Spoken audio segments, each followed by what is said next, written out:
My phone buzzed at 3:17 a.m. with a notification I'd never seen before. Shadow view alert. Subject has entered master bedroom. Heart rate elevated. I stared at the screen, my fingers trembling as I swiped to unlock it. More notifications flooded in, each one more invasive than the last. I'm Gabriella, and until tonight, I thought I knew what fear felt like. The space beside me in bed was empty, sheets cold. Michael's absence felt different this time, heavier somehow. The notification log showed my movements from the entire day. Every classroom I'd taught in, my lunch break in the teacher's lounge, even my stop at the grocery store. Each entry included precise timestamps, location coordinates, and bizarrely detailed physiological data. "What the hell is this?" I whispered, scrolling through hundreds of entries. My heart pounded against my ribs as I noticed Michael's name listed as the primary account holder. Footsteps creaked on the stairs. I quickly locked my phone and slid it under my pillow, forcing my breathing to steady. The bedroom door opened, and Michael's silhouette appeared. "You're up late," he said, his voice carrying that practiced casualness I'd started noticing lately. "Couldn't sleep." I watched him move through the darkness, noting how he checked his own phone before setting it face down on the nightstand. "Everything okay at work?" "Just the usual crisis." He slipped under the covers, keeping to his side. The Singapore team needed emergency consultation. I felt the lie settle between us like a physical thing. The notification log had shown his location as Riverside Park just 20 minutes ago. "Singapore," I repeated. "Must be exhausting, all these late nights. Someone has to do it." He turned away from me. "Try to get some sleep, Gabs. You have early classes tomorrow." My phone vibrated again under my pillow. I waited until Michael's breathing deepened before checking it. Shadow view alert. Subject's voice patterns indicate deception during recent conversation. My throat tightened. I opened my laptop as quietly as possible, searching for information about Shadow View. Nothing came up, no company website, no app store listing, no user forums. It was as if the software didn't exist. I texted Megan, my best friend since college and an IT security specialist. "Need your help, emergency, call me before work." The response came immediately. "You're scaring me, G. Give me 5. I slipped out of bed and locked myself in the ensuite bathroom, turning on the shower to mask my voice. When Megan called, I described the notifications, the tracking, Michael's lies. "Jesus Christ," she breathed. "This is serious spyware, Gab. Military-grade stuff. You can't let on that you know about it." "What do I do?" "Don't touch anything yet. I need to see what we're dealing with. Can you meet me at lunch?" "Yeah, The bathroom door handle jiggled. "Gabs?" Michael's voice. "Everything okay?" "Fine," I called back, my voice steadier than I felt. "Just needed a shower. Couldn't sleep." At 3 a.m, I ended the call, flushing the toilet and running the tap. When I opened the door, Michael stood there, backlit by the bedroom lamp. For a moment, I saw something unfamiliar cross his face. Calculation, maybe. Or concern. "You've been acting strange lately," he said softly. I forced a smile. Says the man who's been in Riverside Park instead of on calls with Singapore. His expression didn't change, but his eyes hardened. We stood there, measuring each other in the half-light, 16 years of marriage suddenly feeling like a house of cards. "I think we need to talk," he said finally. My phone buzzed again in my hand. I glanced down before I could stop myself. Shadow view alert. Secondary subject has accessed primary monitoring interface. Initiating countermeasures. The screen went black. When I looked up, Michael was watching me with an expression I'd never seen before, and never want to see again. The next morning's breakfast felt like a minefield. Emily sat hunched over her cereal, scrolling through her phone while Michael typed furiously on his laptop. Neither of them noticed how my hands shook as I poured coffee. "Dad, can you sign my permission slip for the coding camp?" Emily's voice carried an edge I'd never heard before. "It's due today." Michael barely glanced up. Just leave it on my desk. I'll look at it later. You said that 3 days ago. Emily's fingers tightened around her spoon. The deadline's today. I said I'll handle it. His tone made both Emily and me flinch. I watched our daughter's face close off, that familiar teenage mask sliding into place. But there was something else there, a flicker of knowledge, maybe fear. She caught me watching and quickly looked away. I'll sign it, I said, reaching for the paper. Michael's head snapped up. I've got it, Gabriella. The way he said my name, like a warning, made my skin crawl. I remembered last night's confrontation, how he'd watched me with those cold eyes before retreating to his home office without another word. My phone buzzed. Another shadow view notification. Subject's cortisol levels, indicating heightened stress. Recommend monitoring for unstable behavior. Emily stood abruptly. I'm going to be late. I'll drive you, I said, grabbing my keys before Michael could object. In the car, Emily stayed silent until we were 3 blocks away. Then, Mom, something's wrong with my phone. My grip tightened on the steering wheel. What do you mean? It's doing weird things, like it knows stuff it shouldn't know. She pulled out her device, showing me a screen full of notifications. See? It's tracking my sleep patterns, my conversations, even my mood based on my typing speed. Dad says it's just a new security feature from his company, but I pulled into an empty parking lot, killing the engine. Emily, when did this start? A few weeks ago, after I overheard. She stopped, chewing her lip. Overheard what? Dad on the phone with someone named Olivia. They were talking about implementation phases and test subjects. Mom, he sounded different, not like himself. The name hit me like a physical blow. Olivia. I'd seen it in Michael's emails before, always dismissed as just another colleague. There's something else, Emily continued, her voice dropping. Last night I tried to hack into the app's code, just to see what it was doing. But as soon as I started, my laptop crashed. When it rebooted, all my files were encrypted. And there was a message. First warning. My phone buzzed again. Warning. Subjects discussing restricted information. Initiating Protocol 7A. Emily's phone chimed simultaneously. Her face went pale. Mom. I looked at her screen. A single message displayed. Your father knows best. Trust the process. We need to get to school, I said, starting the car. Act normal. Don't let him know we talked about this. But Mom, trust me, Emily, I'm going to fix this. At the school entrance, she hesitated before getting out. Be careful, Mom. I think he's watching all of us. I waited until she disappeared inside before calling Megan. Change of plans, meet me now, and leave your phone behind. Already on my way, she replied. Gabriella, I did some digging last night. This goes way deeper than spyware. Your husband's company. They're not just tracking people.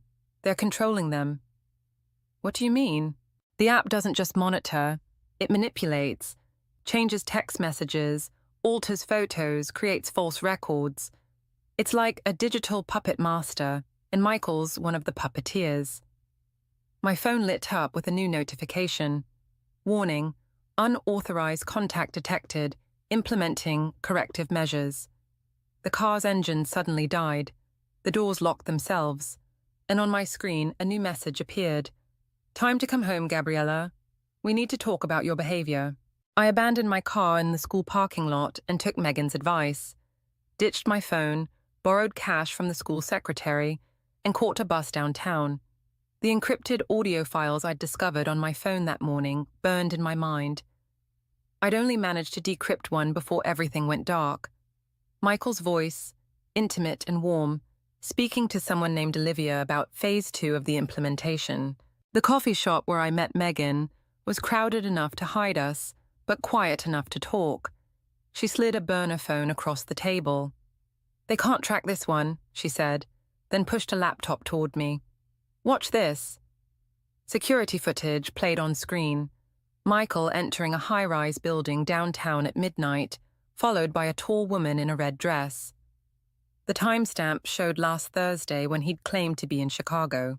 That's Olivia Chen, Megan said. Senior VP of Neural Technologies at Michael's company. They've been working on something called Project Shadow for the past year.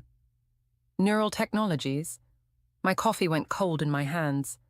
What exactly does she do? Official answer: brain-computer interfaces for medical applications. Unofficial? Megan lowered her voice.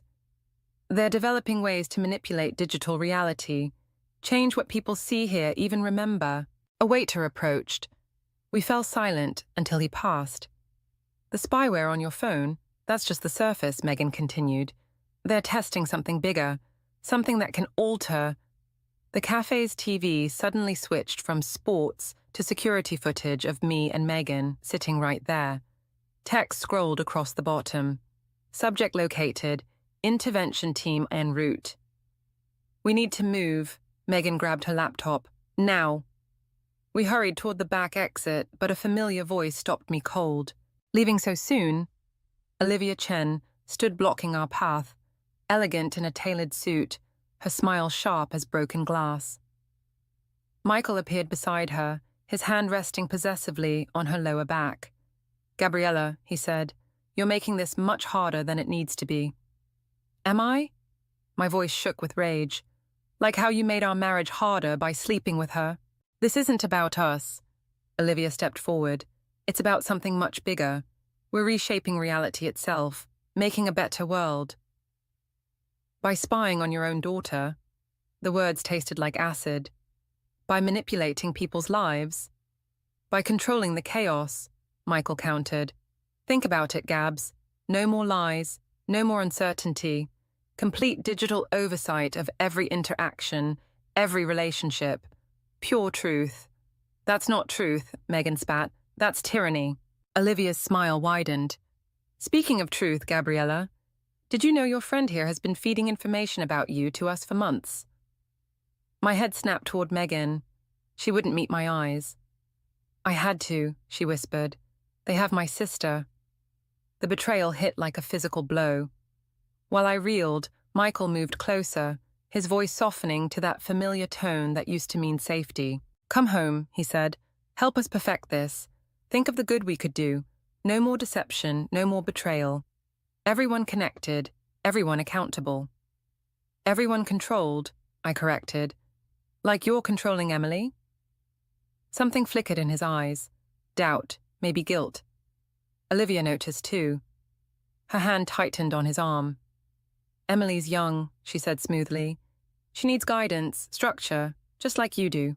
My phone, the one I'd supposedly abandoned, suddenly appeared in her hand, screen glowing.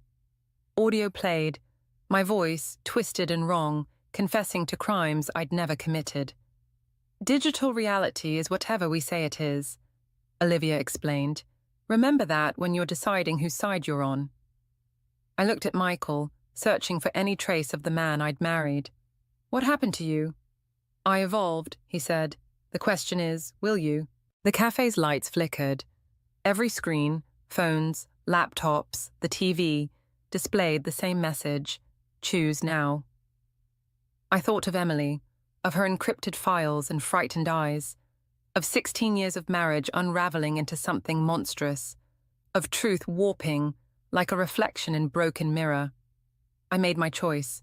Go to hell, I said, and threw my scalding coffee in Olivia's face. The chaos that followed gave me just enough time to run, leaving everything behind except one certainty. This wasn't about saving my marriage anymore. It was about saving my daughter from whatever dystopia they were building. One manipulated truth at a time. The motel room smelled like old cigarettes and desperation. I'd been here 3 days, paying cash, using the name Anna Walsh. The burner phone Megan gave me, before her betrayal, sat silent on the nightstand, my only connection to the world I'd left behind. A knock at the door made me freeze. 3 quick taps, pause, 2 more. Our signal. Emily slipped inside, backpack clutched to her chest. Dad's going crazy looking for you. He's got the police saying you're mentally unstable, that you attacked Olivia and kidnapped me last week. But you've been at school, I said, checking the parking lot through a gap in the curtains. Exactly. The security footage showing me there, it's gone. replaced with video of you dragging me into a car. She pulled out her laptop. Look. The news website showed grainy footage of me forcing a struggling Emily into a sedan. It looked real. It looked damning. They're rewriting history, Emily whispered. And it's not just this. My friends are getting texts from my number saying scary things. Teachers are receiving emails in your name, threatening them. My hands clenched. What about the coding camp files, the ones you encrypted? Gone. But... She hesitated, then pulled something from her backpack, a small silver USB drive. I found this in Dad's office. It's got financial records, emails between him and Olivia, going back 3 years. Mom, they're not just manipulating social media and security cameras. They're changing bank statements, medical records, court documents. A new knock at the door, different pattern. Emily's eyes widened in fear. Gabriella? A man's voice, unfamiliar. I'm Alex. Megan sent me before. Everything. We need to talk. I grabbed Emily's hand, moving toward the bathroom's window, but she pulled back. Wait, she whispered. I vetted him. He's clean, former cop, specializes in tech crimes. And he's not in any of Dad's files.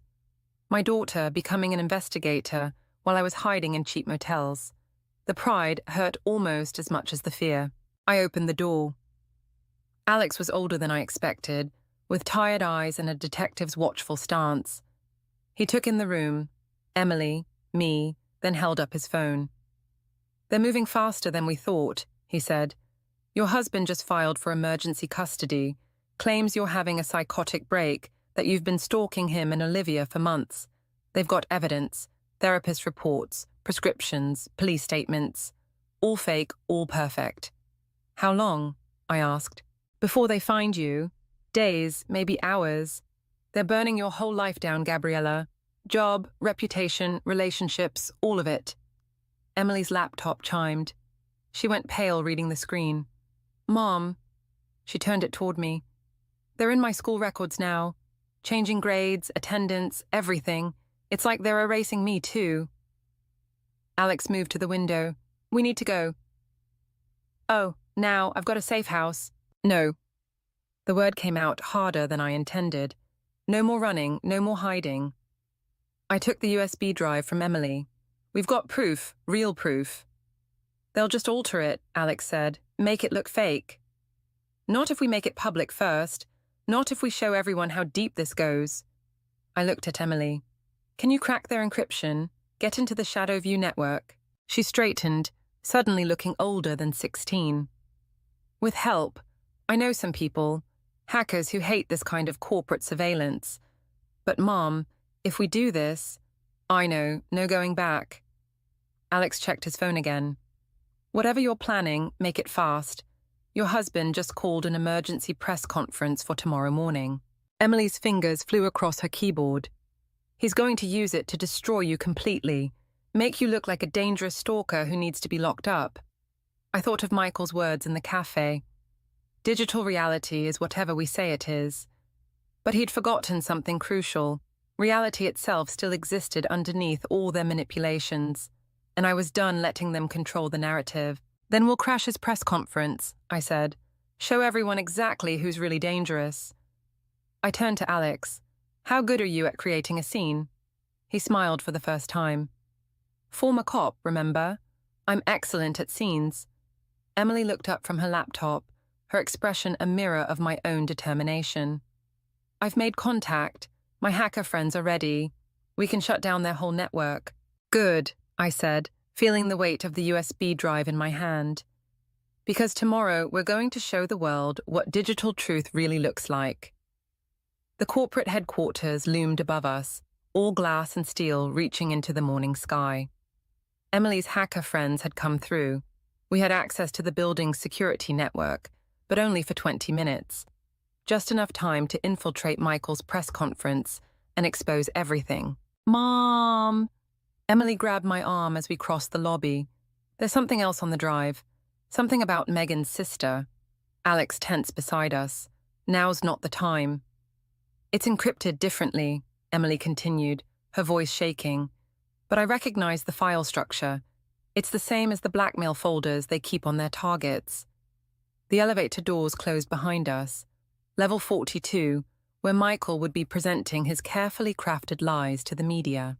They're not just watching people, Emily whispered. They're collecting leverage on everyone. The implications hit me like a physical blow. How many lives had they already destroyed? How many more would they ruin if we failed? Alex checked his watch. 15 minutes until the conference. Security's rotating shifts now. The elevator stopped at level 30. A woman in a sharp suit entered. Her perfume familiar. My heart stopped. "Olivia," I said. She smiled, but her eyes were cold. "I wondered when you'd show up. Michael's been looking forward to it." "I bet he has." I shifted, putting myself between her and Emily, planning to destroy my reputation in front of the whole city.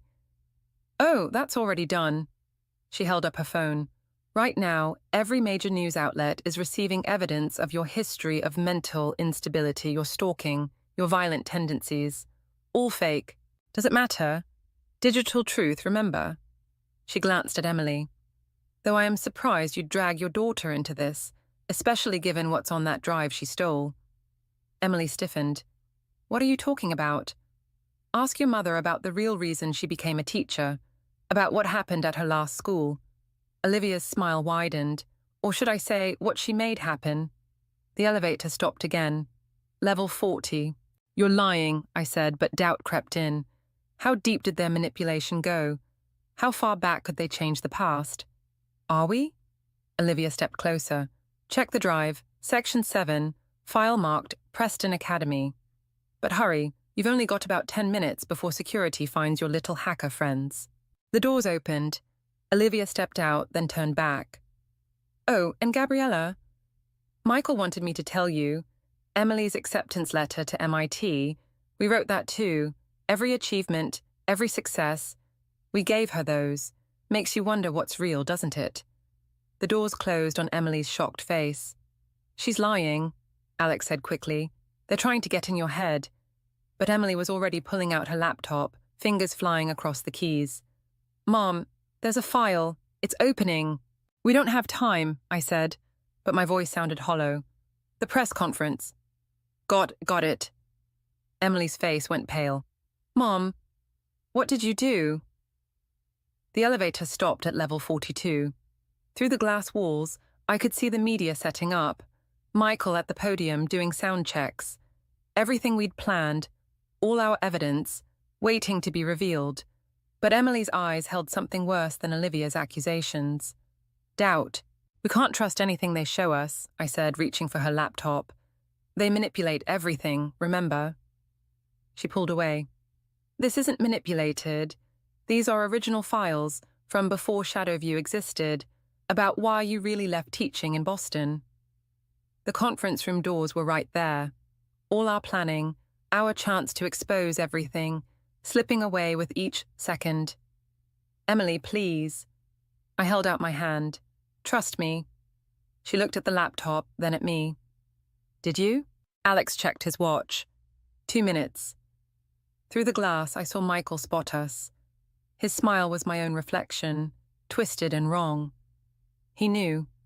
He'd always known we'd come, and he'd prepared the perfect trap, not with security or police, but with truth. The one weapon I thought I had against him. "Mom," Emily's voice cracked, "what really happened at Preston Academy?" The conference room doors opened. Cameras turned toward us, and I had to choose, expose Michael's lies or face my own. The truth about Preston Academy spilled across every screen in the conference room. Not Michael's manipulated version, but the real story, my story. Security footage showed me confronting the school principal about covering up student abuse, threatening to expose everything. Then the mysterious fire in the administrative office, destroying evidence that could have saved those kids. "Mom," Emily's voice cracked as she stared at the footage. "You did this?" Michael's smile grew wider at the podium. "Ladies and gentlemen of the press, this is exactly what I've been trying to protect our daughter from. A mother who burns down schools when she doesn't get her way." "They were hurting children," I said. but my voice sounded hollow even to me. The principal, he was destroying evidence. So you destroyed everything? Emily stepped away from me.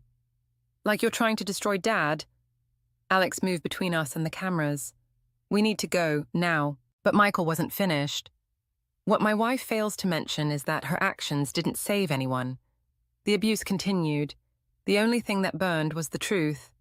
He turned to Emily. Just like she's burning your future now. Olivia appeared beside him, holding up her phone. Speaking of futures, perhaps we should show everyone what else is on that drive. The real reason behind Emily's perfect grades, her MIT acceptance. Emily's face went pale. What is she talking about? Don't listen to them, I pleaded. They manipulate everything. Except we didn't manipulate this. Michael pressed a button, and new footage appeared. Me, in the school's computer lab late at night, changing Emily's grades, fabricating recommendation letters, building a false future for my daughter. No. Emily's hand shook as she opened her laptop. That's not... I earned those grades. I did the work. Did you? Olivia's voice was silk over steel. Check your own files, Emily. The ones you encrypted yourself.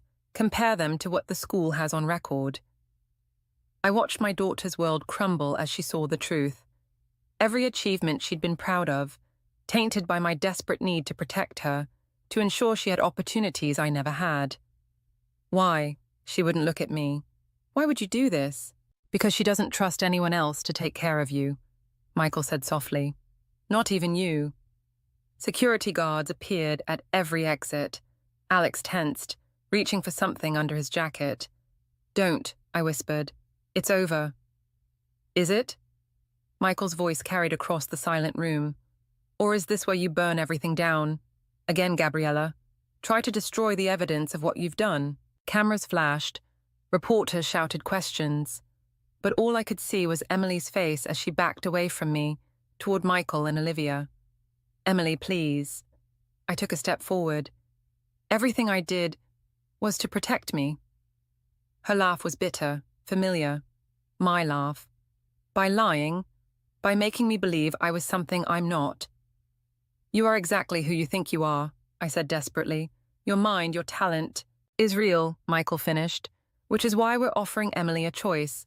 Stay with your mother, who manipulates your life from the shadows, or come with us. Learn to use your actual abilities at our tech division. No more lies, no more false achievements. Emily looked at her laptop, then at me. I saw the decision in her eyes before she spoke. I'm sorry, Mom. She closed the laptop, but I need to know what's real. She walked across the room, each step widening the gulf between us. Olivia put an arm around her shoulders, victorious. Take her. Michael nodded to the security guards. My wife needs help, not an audience. As they approached, I realized the truth. I'd come to expose Michael's lies, but my own had destroyed everything. Preston Academy, Emily's future, our family, all burned by my need to control, to protect, to force reality into the shape I thought it should be. Wait, Emily said suddenly, turning back. I want to know one thing. That night, when the school burned, did you really think you were helping? I met her eyes across the room, saw the desperate need to understand, to find something real in all the lies. I thought I could fix everything, I whispered. I'm still trying to fix everything. She nodded once, then let Olivia lead her away. The last thing I saw before security reached me was Michael's smile. Not triumphant now, but almost sad. Some things, he said softly, can't be fixed, Gabriella. Only controlled. The holding cell was cold, but the laptop Alex smuggled in burned hot against my legs. 3 hours since they'd arrested me. 2 since Emily had texted, something's wrong, meet at Riverside Park, midnight. I knew it was a trap. But when your daughter calls, you answer. The laptop pinged. Emily's hacker friends had come through. Security footage from Michael's company played across the screen, showing what really happened at that press conference. Olivia forcing Emily into a car. Michael's smile slipping when the cameras turned away. And something else. Fragments of code revealing Shadowview's true purpose. It wasn't just surveillance. It was reconstruction, total digital control of reality itself. Alex appeared at my cell door. Ready? The lock clicked open. No alarms, no guards. Emily's friends were good. They're waiting at the park. He said to Sam. But Gabriella, Emily's last message came from inside their main server room. My heart stopped. She's trying to shut it down. Riverside Park was shadow and silence when we arrived. Olivia stood by the water, Emily's laptop open in her hands. No Michael, no Emily. Quite the daughter you've raised, Olivia said without turning. Broke through our best encryption in hours. Found things even we'd forgotten were there. Where is she? Learning. Olivia finally faced me. About power, control, the things her father and I built Shadowview to perfect. She smiled. The things you tried to teach her, in your own clumsy way. By manipulating people's lives. By directing them, like you directed those grade changes, those college recommendations. Her smile widened. That fire at Preston Academy. I was trying to protect you. Everyone says that. She closed the laptop. Michael said it when we started this project. Control to protect, manipulation to save. But you know what we really discovered? She stepped closer. People want to be controlled, need it, even Emily. A twig snapped behind me. Michael emerged from the shadows, leading Emily. Her hands flew across a tablet, eyes fever bright. Show her, Michael said softly. Emily turned the tablet toward me. Lines of code scrolled past, but I recognized the pattern, the same code I'd used to change her grades. You taught me well, Mom. Emily's voice was strange, distant. About control, about making reality what we want it to be. Emily, whatever they're promising you, they're not promising anything. She looked up and I saw something terrible in her eyes, understanding. They're showing me what I already am, what you made me. What we all are, Olivia added, architects of truth. And now, thanks to Emily's improvements to Shadowview, we can rewrite everything, not just records or surveillance, but memory itself. Digital consciousness, perfectly controlled. Alex tensed beside me, reaching for his gun. But Emily was faster. The tablet flashed, and Alex froze, eyes going blank. Neural interface, Michael explained proudly. Emily's innovation. Direct digital control of human consciousness. I watched my daughter smile, my smile, twisted into something unrecognizable. Want to see how it works, Mom? How reality bends when you have real control. The air itself seemed to ripple. Trees shifted, shadows danced. I felt something pressing against my mind, trying to rewrite my thoughts. But in that moment, I saw something else. A flash of fear in Emily's eyes, a tremor in her hands. You're right, I said quietly. I taught you about control, but I never taught you about choice. I pulled out the laptop, opened the files we'd found. Look at what they're really doing, Emily. Not protecting, not directing, erasing. Every choice, every free thought, gone. Her tablet wavered. They're helping people. Like I helped you? By taking away your real achievements. I stepped forward. I was wrong, Emily. About Preston Academy. About your grades. About everything. Control isn't protection. It's prison. The park flickered again, reality bending. But this time, I saw Emily's fingers moving differently on the tablet. Not controlling. Destroying. Dad? Her voice shook. What's really in the Shadowview core code? Michael lunged for the tablet, but it was too late. Emily had seen the truth, and she was her mother's daughter after all.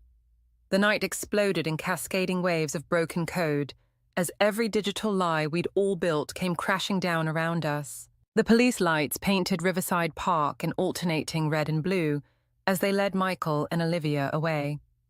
Emily sat on a bench, her tablet dark and silent, staring at the fractured remains of Shadowview's servers scattered across her screen. All those people they controlled, she whispered as I sat beside her. Their memories, their lives. What happens to them now? They get their choices back. I watched Alex talking to the FBI cybercrime unit, explaining how deep the manipulation went, even the painful ones. Like knowing your mother changed your grades? Her voice cracked. Or that your father wanted to rewrite your mind? I started to reach for her, then stopped myself. Emily. I saw it all, Mom. In the code. She finally looked at me. What they were planning, total digital consciousness control. And I almost helped them perfect it. But you didn't. Because you showed me the truth. She laughed bitterly. Ironic, right? The liar teaching honesty. Across the park, Olivia was arguing with the officers. I caught fragments. My sister, they'll kill her if... You don't understand. Emily followed my gaze. She wasn't lying about that part. I found the files. They're holding her sister hostage somewhere, using Shadow View to track her every move. Then we'll find her. I pulled out the laptop. The right way this time. No manipulation, no control. Just truth? Emily's fingers hovered over her tablet. Even when it hurts? Especially then. She nodded slowly, then began to type. I saved something. Before destroying the servers. Every real record, every unaltered file, including yours, from Preston Academy. My hand stilled on the keyboard. Emily, you didn't start the fire. Her voice was quiet. The principal did, when he realized you'd copied the evidence. I found the original security footage. She looked up. You tried to save those kids, and he burned everything to stop you. Then made you believe it was your fault. The truth I'd carried for years cracked open, letting in light. But you still changed my grades, she continued. Still tried to control my future. Yes. Why? Because I thought I could protect you from pain by controlling the outcome. I watched Michael being placed in a police car. Like father, like mother. Emily's tablet chimed. A message from her hacker friends. Hidden server located. Olivia's sister found. Mom? Emily's voice had changed, grown somehow. I need to tell you something. About MIT. She took a deep breath. I knew about the grade changes. I found them months ago before any of this started, and I changed them back, applied with my real grades. What? She pulled up an email on her tablet. I got in yesterday, for real this time. Pride and shame warred in my chest. Emily, I'm so... I know. She stood, offering me her hand. Come on, we have a sister to save, and I think maybe we both need to learn how to help people without trying to control them. As we walked toward Alex and the FBI agents, my phone buzzed one last time. A final Shadow View notification. System purge complete. Digital consciousness protocols terminated. Human choice protocols restored. They'll try again, Emily said, reading over my shoulder. Maybe not Dad and Olivia, but someone will try to control reality like this. Probably. I squeezed her hand. But they'll have to get through us first. She smiled, not my smile anymore, but entirely her own. Think we can handle it, without burning anything down or rewriting any code? I looked at my daughter, seeing her clearly for the first time. I think we'll choose to try. My phone chimed again. An unknown number, but the message was clear. This isn't over. Some truths can't be deleted. Emily read it and nodded. Good, she said firmly. They shouldn't be. Together, we walked into the dawn, leaving digital shadows behind, choosing instead the harder path of unfiltered light.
This is the divorce paperwork.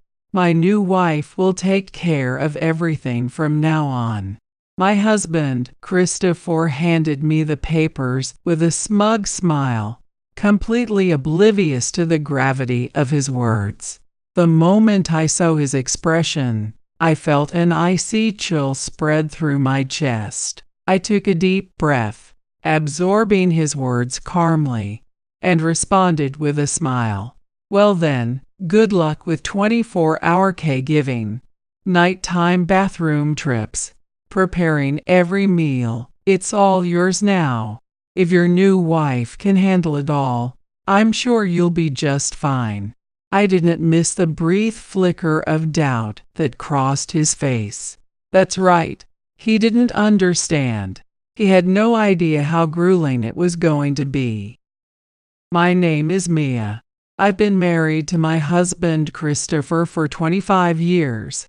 Our 2 children are now adults, living independent lives. After they moved out, it was just him and me again, returning to a quiet life together. At first, there were no major problems. We enjoyed peaceful days, spending time together. I balanced my job and the household chores, keeping myself busy and fulfilled. On weekends, we'd go out together or meet up with friends, often enjoying social gatherings with other couples. I felt content with our marriage. If I had any complaints, they were so minor I hardly noticed them. But everything changed when my mother-in-law, Rebecca, suddenly collapsed. Rebecca, being elderly, had been slowly losing strength, something we were all vaguely aware of. Still, she had been managing her daily life without much assistance. Neither we or Rebecca herself could have imagined how drastically things were about to change. It happened one ordinary day. Rebecca suddenly collapsed in her living room. We rushed to call an ambulance, and at the hospital, she was diagnosed with a stroke. It left one side of her body paralyzed. From that moment on, our lives turned upside down. At first, Rebecca was determined to work through her rehabilitation, and I was committed to supporting her as much as I could. She couldn't do most things on her own anymore, so I had to step in to help her with nearly everything. Rebecca, always so considerate, would apologize often. "I'm sorry for the trouble, and thank you so much," she'd say with a look of deep gratitude. Seeing her in that state only strengthened my resolve. After all, she had been such a tremendous help to me, especially when my children were young. "Rebecca, how was therapy today?" "It didn't go well. My right hand just wouldn't move at all." "I'm so sorry, Mia. I hate that I've become like this. I really am sorry." "Please don't say that. You're working hard to get better, and that's what matters. Let's take it slow and keep going. Don't push yourself too hard, it's okay." At first, she would smile and say, "I'll do my best." But as time went on, her expressions darkened, and her enthusiasm for therapy waned. Her frustration with her immobility and the guilt of being a burden began to show in her words. "Do I even deserve to be alive anymore? I'm just causing trouble for everyone." "That's not true, Rebecca. I'm happy to be here with you. Let's keep working together."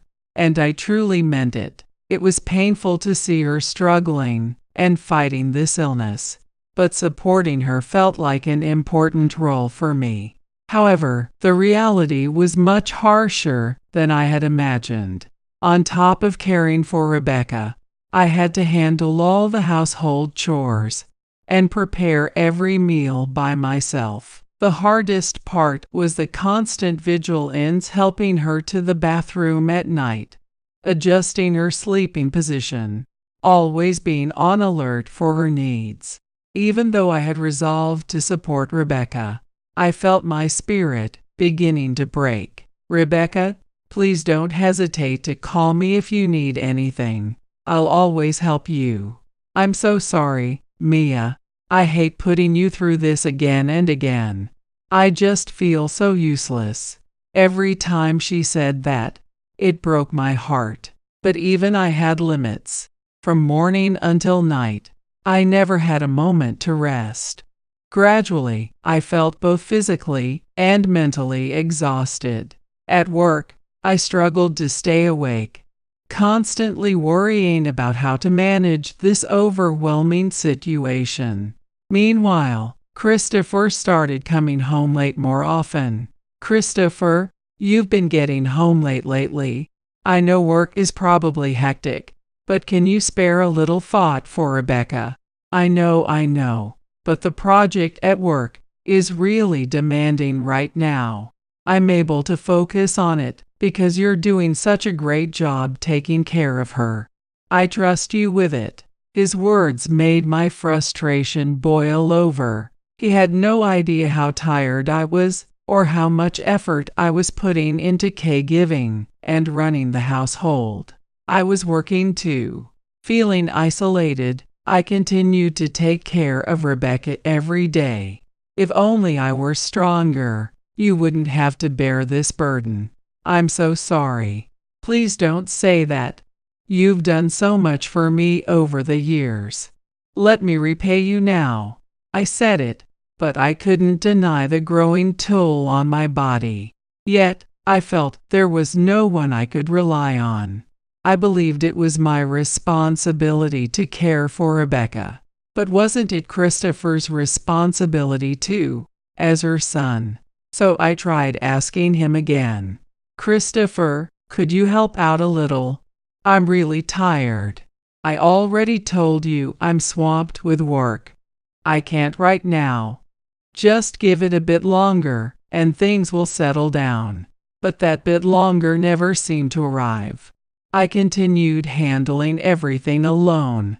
His late hours meant I couldn't work overtime myself. At work, I began to feel increasingly out of place. But even on weekends, he was rarely at home anymore. An invisible rift began to grow between us, and our conversations became fewer and fewer. One day, I prepared dinner for Christopher and waited for him to come home. When he finally arrived, he looked at the food on the table and said, "I don't want it. I already ate." Then he walked straight to the bedroom.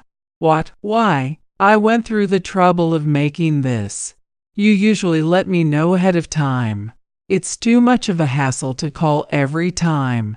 You should just figure it out. It's the same thing every day." His cold response left me speechless. In the past, we wouldn't have argued over something so trivial. I tried to convince myself that Christopher must be exhausted, but deep down, I felt something inside me breaking. At night, I often woke up unable to sleep, and I found myself staring at his face as he slept. When did we become so distant? That thought lingered in my mind, but no answers came. Feeling the icy chill of our strained relationship, I continued my days consumed by Rebecca's caregiving. Christopher remained indifferent, showing no signs of concern for me at all. Then one day, something shook me deeply. While lying on the couch, trying to relax, I absent-mindedly scrolled through social media. By chance, I stumbled upon Christopher's account. I hesitated, feeling like I shouldn't look, but curiosity got the better of me. Lately, his behavior had been weighing on my mind. His account was filled with posts about work and daily life. But what caught my attention was the comment section. There, among the usual replies, stood out frequent comments from someone named Emily. Christopher's responses to her were unusually friendly, almost intimate. They talked about lunches and dinners, and their words made it clear that they enjoyed spending time together. Yesterday's lunch was so much fun. Where should we go next? Maybe that new restaurant everyone's talking about. What do you think? Reading their exchanges sent a chill down my spine. It wasn't just lunch. His frequent late nights, combined with this cozy back and forth, left no doubt in my mind. This Emily, whoever she was, clearly had a special relationship with Christopher. From their comments, I learned she worked as an office assistant at the same company as his. A heavy sense of unease settled in my chest as I kept rereading their interactions, asking myself over and over, could it really be true? But as I reflected on my own exhaustion, both physically and mentally, from taking care of Rebecca, the evidence before me was undeniable. He's having an affair. I whispered the words to myself, and the realization of it hit me hard. While I was pouring all my energy into taking care of Rebecca, Christopher was betraying me. I couldn't believe it. At the same time, I couldn't stop questioning how things had come to this. I couldn't carry this doubt on my own. Living every day with suspicion gnawing at me was impossible. I had to find out the truth. One evening, Christopher said he was going out for a company dinner. That was when I made the decision to follow him. I drove to his office and parked nearby, wrestling with the anxiety in my chest as I waited. After a while, Christopher emerged from the building. Walking beside him was a young woman I didn't recognize. She had to be Emily. The two of them strolled through the night, talking intimately. I followed them discreetly, watching to see where they would go. Eventually, they arrived at an upscale restaurant. I watched from a distance as they entered the building. Inside, Emily smiled brightly at Christopher, and he returned her smile just as warmly. Every time she laughed, Christopher's face lit up with the same joy. Seeing them like this, my heart completely shattered. It's confirmed. I couldn't watch anymore. Fighting back tears, I returned to my car and drove home. It was clear I couldn't take this any longer. The next day, I resolved to confront Christopher. When he got home, I calmly spoke to him in the living room. Christopher, you've been coming home late a lot recently. Is there something going on? I've told you 100 times it's work. Stop being so pushy. Christopher's cold response showed that he thought I hadn't figured anything out. Is that all? I saw you having dinner with someone named Emily. How do you know about Emily? He shot back, startled. Oh, so there is something between you two. Christopher's face flickered with surprise, but quickly returned to a feigned calm. I don't know what you think you saw, but so what? Has she done anything to you? No, right. So just stay out of it. This has nothing to do with you. His words cut me like a knife. All this time, I had been pouring my heart into giving and trusting him, but my feelings clearly meant nothing to him, nothing to do with me. We've been together for 25 years. How can you say that? We're married, Christopher. My voice trembled with emotion. Christopher let out a deep sigh, his tone flat and emotionless. Fine, I'll be honest. I'm done. I'm tired of this life with you. Let's end it. I want to be with someone younger, someone full of energy. His words froze me in place. More than the affair itself, it was the realization that Christopher's heart had completely left me that shattered me. Are you serious? You're tired. Do you even understand how much I've been through? He just stared at me silently. The moment I saw that cold gaze, I felt something inside me shatter. Already exhausted from taking care of Rebecca, I never imagined Christopher would betray me and demand a divorce on top of it. I stood there, frozen in place. And then, all the emotions I had been holding back burst forth like a dam breaking. Wait a minute. Do you even realize how hard I've been working all this time? I poured out all the frustrations about Rebecca's caregiving that I had kept bottled up. Every single day, from morning until night, I cared for Rebecca without a moment's rest. On the days when Rebecca's condition worsened, I woke up multiple times at night to help her to the bathroom, sometimes so overwhelmed that I couldn't even manage to prepare meals properly. Yet, with no one to help me, I kept pushing myself to the limit, only to face his indifference now, as though everything I had done meant nothing. You always claimed to be too busy with work and dumped all the responsibility for the house and Rebecca onto me. And now you're having fun with someone else. What do you think will happen to Rebecca if I'm not here? When I confronted him, he sighed heavily, his face clouded with irritation. She'll figure it out. You're just blowing things way out of proportion.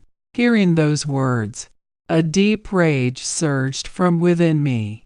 Figure it out? Fine, then you try it. Do you think Emily can handle caregiving? 24-hour bathroom assistance, meal preparation, waking up at night over and over. Do you even understand what's involved? When I raised my voice, Christopher sneered. Yeah, I'm sure it'll be fine. Emily's younger and has more energy than you. It's not as bad as you make it out to be. His irresponsible attitude pushed me to my breaking point. The fact that Christopher could dismiss Rebecca's care so casually left me at a loss for words. Then he reached into his pocket and pulled out a piece of paper, holding it out toward me. Here, take this. It's the divorce papers. This should settle everything. What? Settle everything? What are you even talking about? I'm saying, Emily can take care of Rebecca. You can just leave now. Goodbye. At that moment, I made a decision calmly and quietly, without any anger. Fine, then she can take over the 24-hour caregiving. Good luck. When I said that, Christopher's expression faltered for a split second. It was clear from his face that he had no real understanding of what caring for Rebecca entailed. He tried to laugh it off, brushing my words aside. Yeah, I get it. Once Emily starts, she'll see for herself. You've just been making this all about you. I wasn't surprised by his words anymore. Honestly, I didn't care about Christopher or Emily anymore. Rebecca wouldn't suffer under inadequate care. To ensure that, I began calmly and methodically explaining the caregiving process in detail.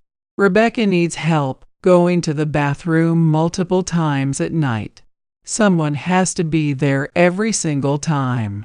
During the day, she sleeps most of the time, but at meal times, she needs full assistance.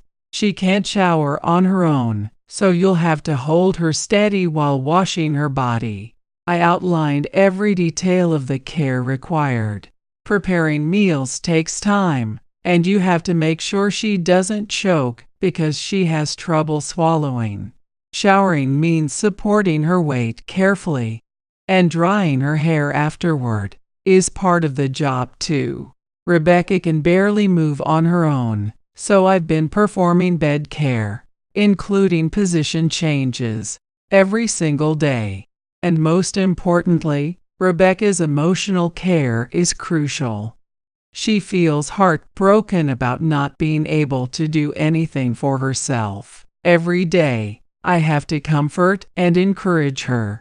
Do you think Emily can handle that? Or you? You've never even tried once.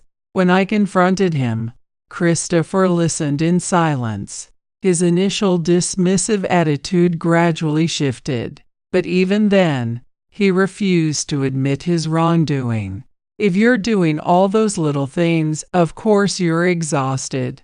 But come on, I have a job. If it's that hard, just hire a professional caregiver. His words were sharp, but I kept my composure. A professional? Then you'll arrange it, won't you? And cover all the costs. After all, you said Emily would take over, so it's your responsibility. For a moment, Christopher seemed at a loss for words. Perhaps he was beginning to realize this wasn't the simple matter he had imagined. Fine, I'll figure something out. Stop worrying so much. As he spoke, I made a silent decision. There was no longer any reason for me to stay with this man. Caring for Rebecca was undoubtedly challenging, but I couldn't envision a future with someone who trivialized that reality and betrayed me repeatedly. All right, good luck, I said, signing the divorce papers without hesitation. My heart felt surprisingly calm. The caregiving would continue, but my resolve was firm. I wouldn't let him dictate my life any longer. As I finished signing, Christopher smirked down at me and said coldly, "Now that we're strangers, you won't be getting a single penny of Rebecca's inheritance." Inheritance. His words instantly revealed his true motive for rushing the divorce. He wanted to claim Rebecca's inheritance entirely for himself. A quiet, icy anger rose within me.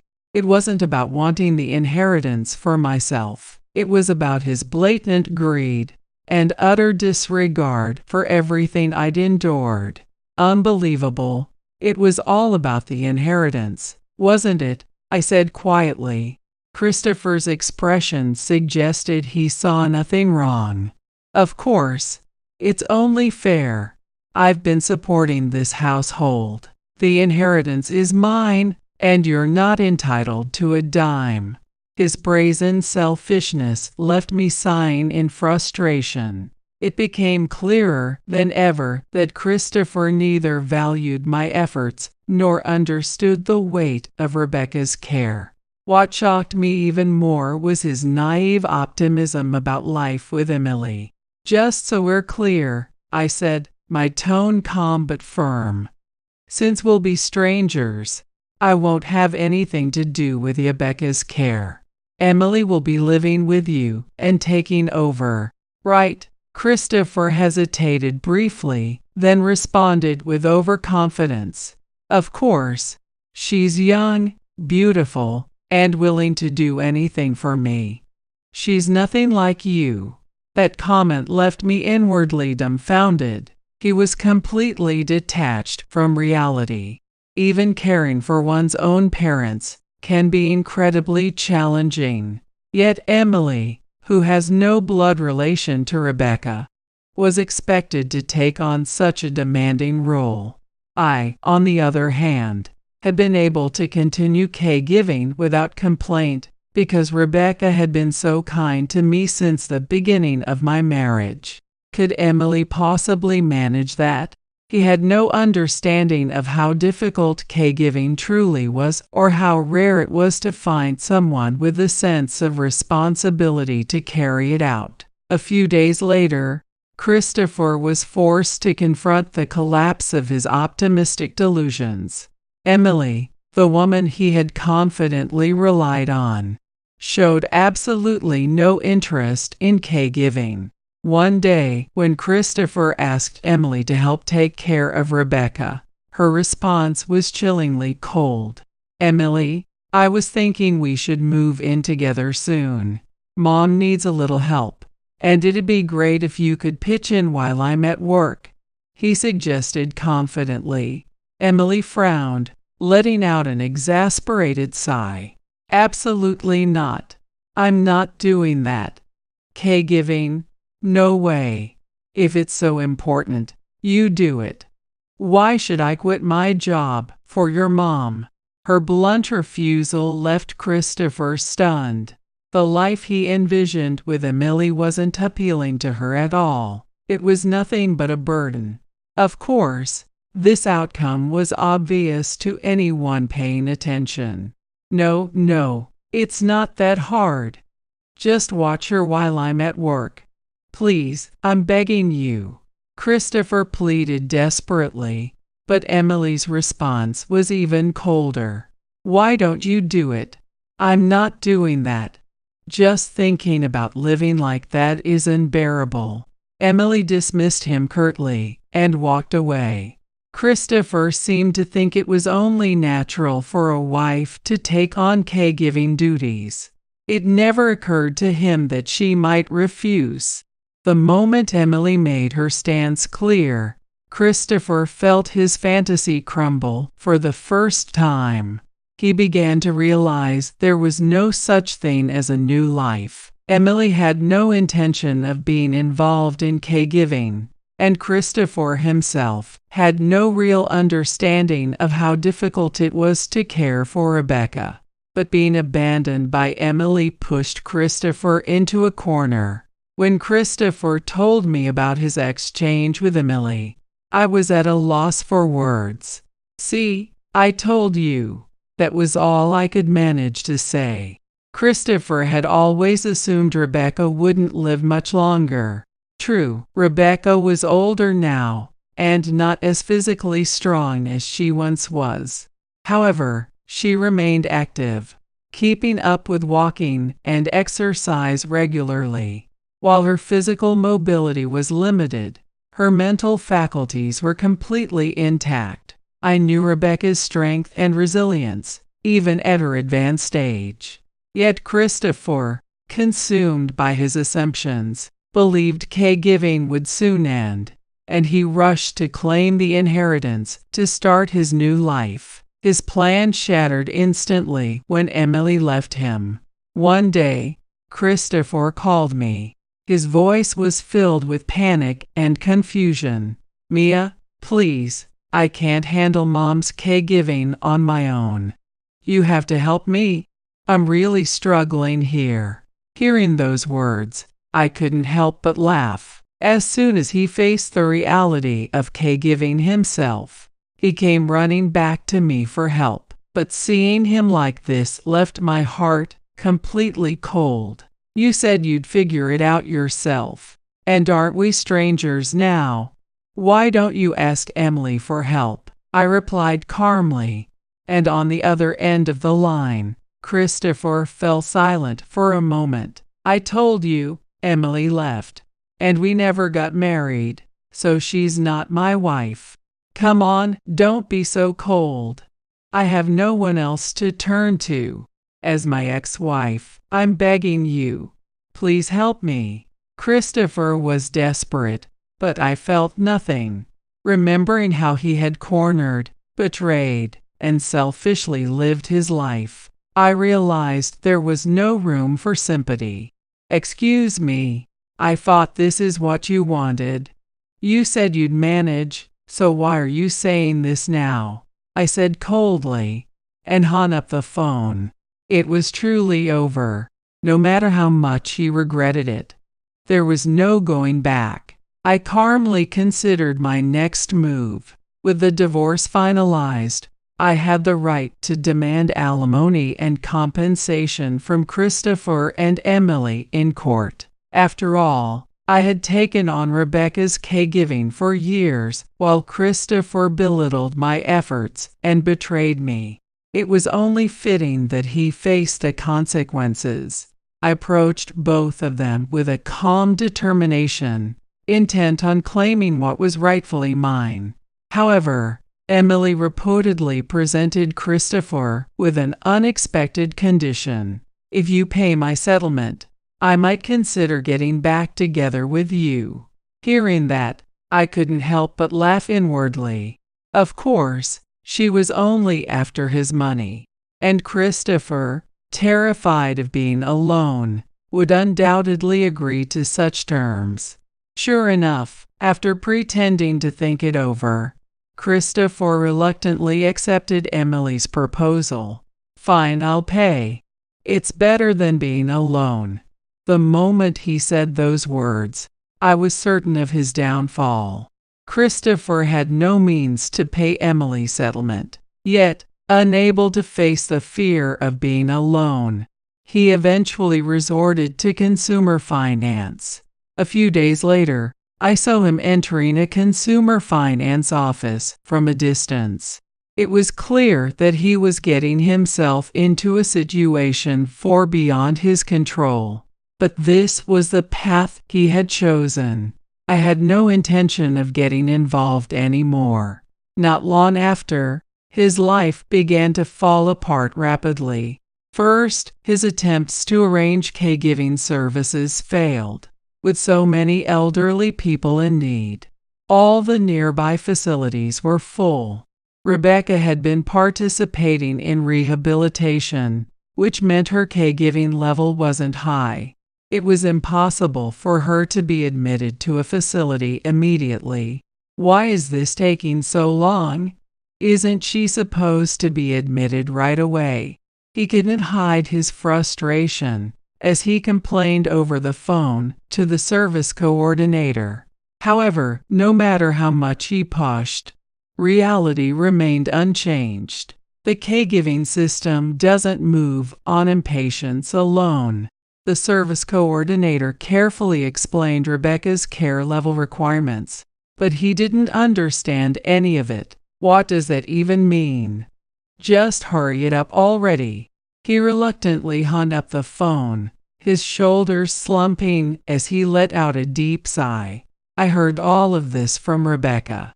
Christopher had been venting his frustrations to her about his failed attempts to arrange care. Thinking about how she must have felt, hearing from her son that there was no place for her made a complicated wave of emotions rise within me. Christopher ate cold meals alone at home. With me gone, he had to handle all the housework and caregiving on his own. For a brief moment, imagining his situation made me feel pity for him. But that feeling disappeared as quickly as it came. How did it come to this? The words he muttered sounded hollow and empty. To make matters worse, his work life was spiraling downward as well. Lacking focus, he repeatedly made mistakes, causing his reputation at work to plummet. He was harshly reprimanded by his boss, and his coworkers began to treat him coldly. How many times are you going to make the same mistake? His boss scolded him again and again. Each time, he tried to bring up his caregiving duties as an excuse, but his boss responded coldly, "That's not my problem." Eventually, his boss told him that his tasks would be reassigned to others, leaving Christopher with no responsibilities. Isolated at work and overwhelmed at home, his stress only continued to grow. At first, his attempt to rebuild his relationship with Emily seemed to go well. However, she gradually began to distance herself. There was no way Emily would truly support a man drowning in debt to pay off divorce settlements and other expenses. "Emily, can't you stay with me a little longer?" His plea was tinged with loneliness and fear. But Emily responded coldly, "Even if you say that, I have my own life to live. Besides, you're not borrowing money for me, are you?" Her words left Christopher speechless. Emily didn't have any special feelings for him. She had only been using him from the start. With everything falling apart, Christopher found himself with no one to turn to, consumed by loneliness and despair. Why? Why did it have to come to this? Every time Christopher repeated those words, I calmly observed him in my mind. There was no going back. No matter how much he regretted it, I was no longer a part of his world. Later, when I heard that Emily had suddenly quit her job and disappeared without a trace, I wasn't surprised at all. It was clear from the beginning that someone like her, who had made such demands, was never serious about Christopher. She had been using him all along, something I had known from the start. Emily suddenly quit her job. I can't contact her, and I don't know why this happened. Watching Christopher vent his frustrations, I replied calmly, "I told you, didn't I? She was never serious about you." He couldn't say a word in response, and just fell silent. After that, his situation worsened even further. A major project at his workplace failed, and his boss's reprimands became relentless. I get yelled at every single day. "I think I've reached my limit," he said. "Is that so?" That was the only response I could give. I realized just how cold I could be toward someone I had already decided to abandon. That thought crossed my mind. Work failures, the collapse of his relationship with Emily, and Rebecca's caregiving were all weighing on him. It was clear that both his physical and mental strength were nearing their limits. Eventually, Christopher decided to quit his job.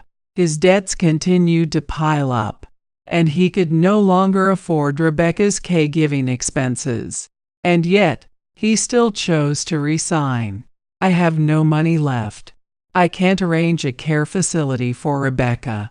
What should I do?" Even as I watched him suffer, I felt nothing.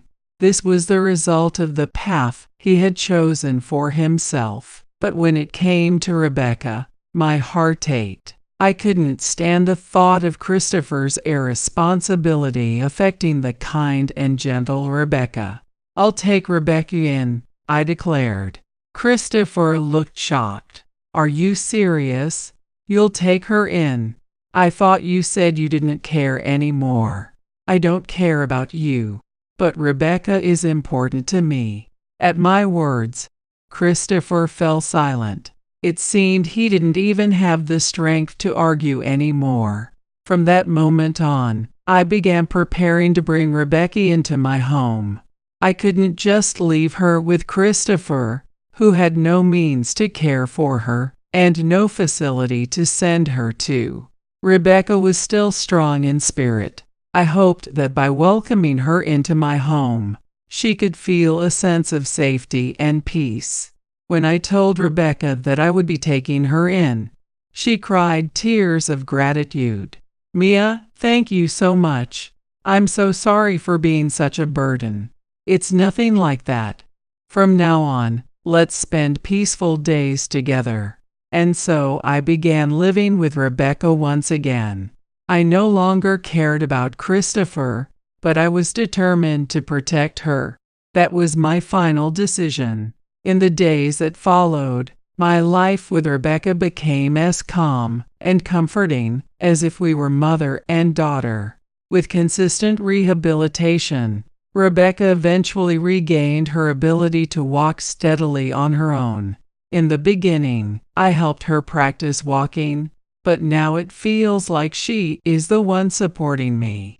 On the days I have work, a professional care staff member comes to assist, allowing me to leave the house without worry. Rebecca, too, has grown more accepting of receiving professional help and no longer pushes herself unnecessarily. One evening, after finishing dinner preparations and relaxing in the living room with Rebecca, the topic of Christopher unexpectedly came up. Although I hadn't kept in touch with him much, I found myself feeling a bit curious. "Have you been in contact with Christopher?" I asked. Rebecca looked slightly surprised before shaking her head lightly. "No, I haven't. I don't need such a selfish, money-driven son anymore."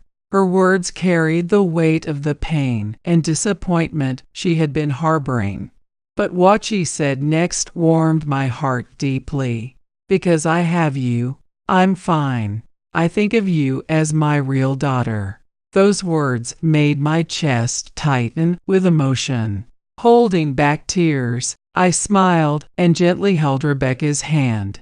"Thank you. I feel the same way. You give me the strength to keep going." She smiled softly, as if relieved. We then shifted back to our usual light-hearted conversations, enjoying the moment. When Rebecca talked about her rehabilitation progress, her delighted expression always made me treasure our time together even more. "How far did you walk today?" I asked. "I went to the park and back this morning. Before, just getting there was all I could manage, but now I really enjoy my walks."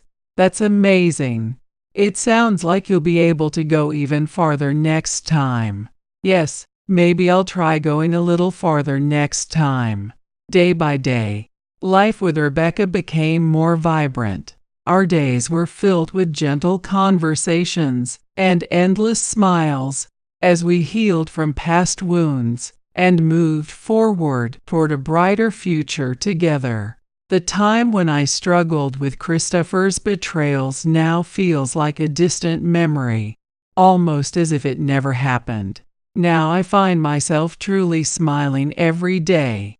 I never imagined how wonderful it could be to move forward and live a happy life. The time I spend with Rebecca is undoubtedly a part of that happiness. My earliest memories are filled with the warmth of my father's smile and the comfort of our small rented apartment. I'm Carla, and until I was 13, my life was nothing but ordinary, in the best possible way.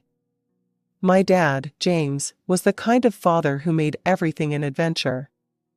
Even though we lived in a modest apartment, he turned our tiny balcony into a fairy garden and our living room into a fort during rainy weekends.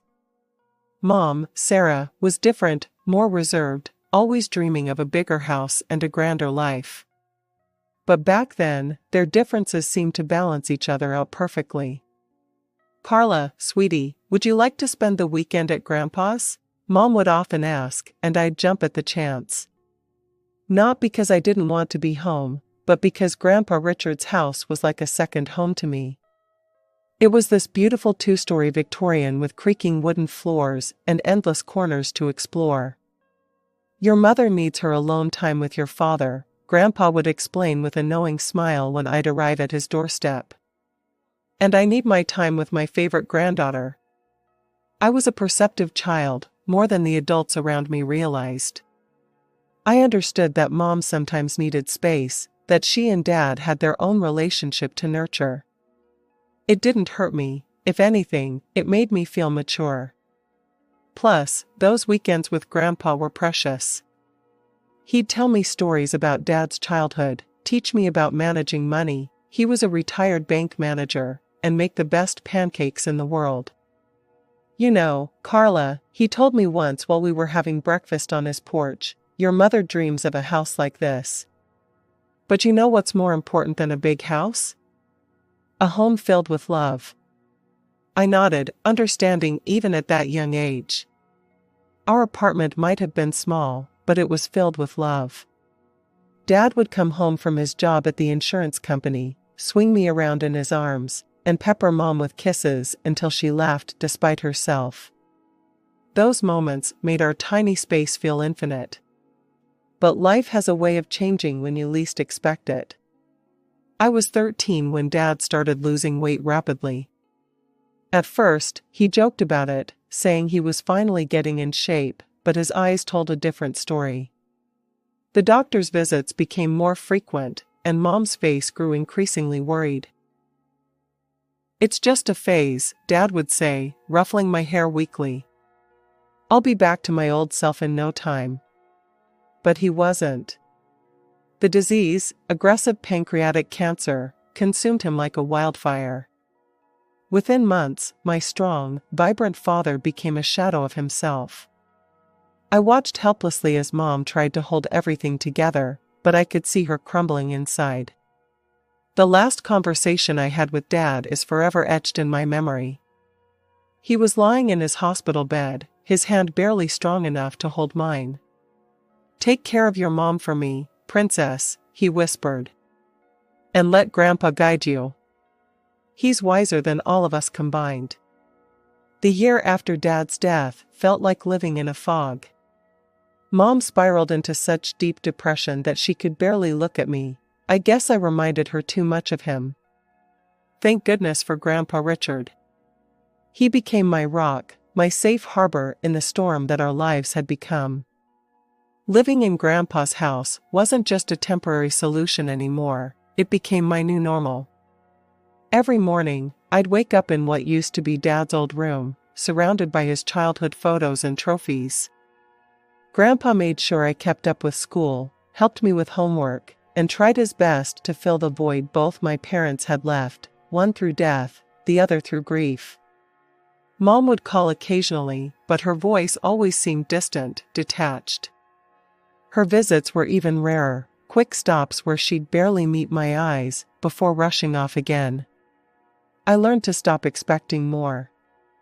Then, exactly 1 year and 2 months after Dad's death, everything changed. Mom showed up at Grandpa's door one sunny Saturday morning, and I almost didn't recognize her.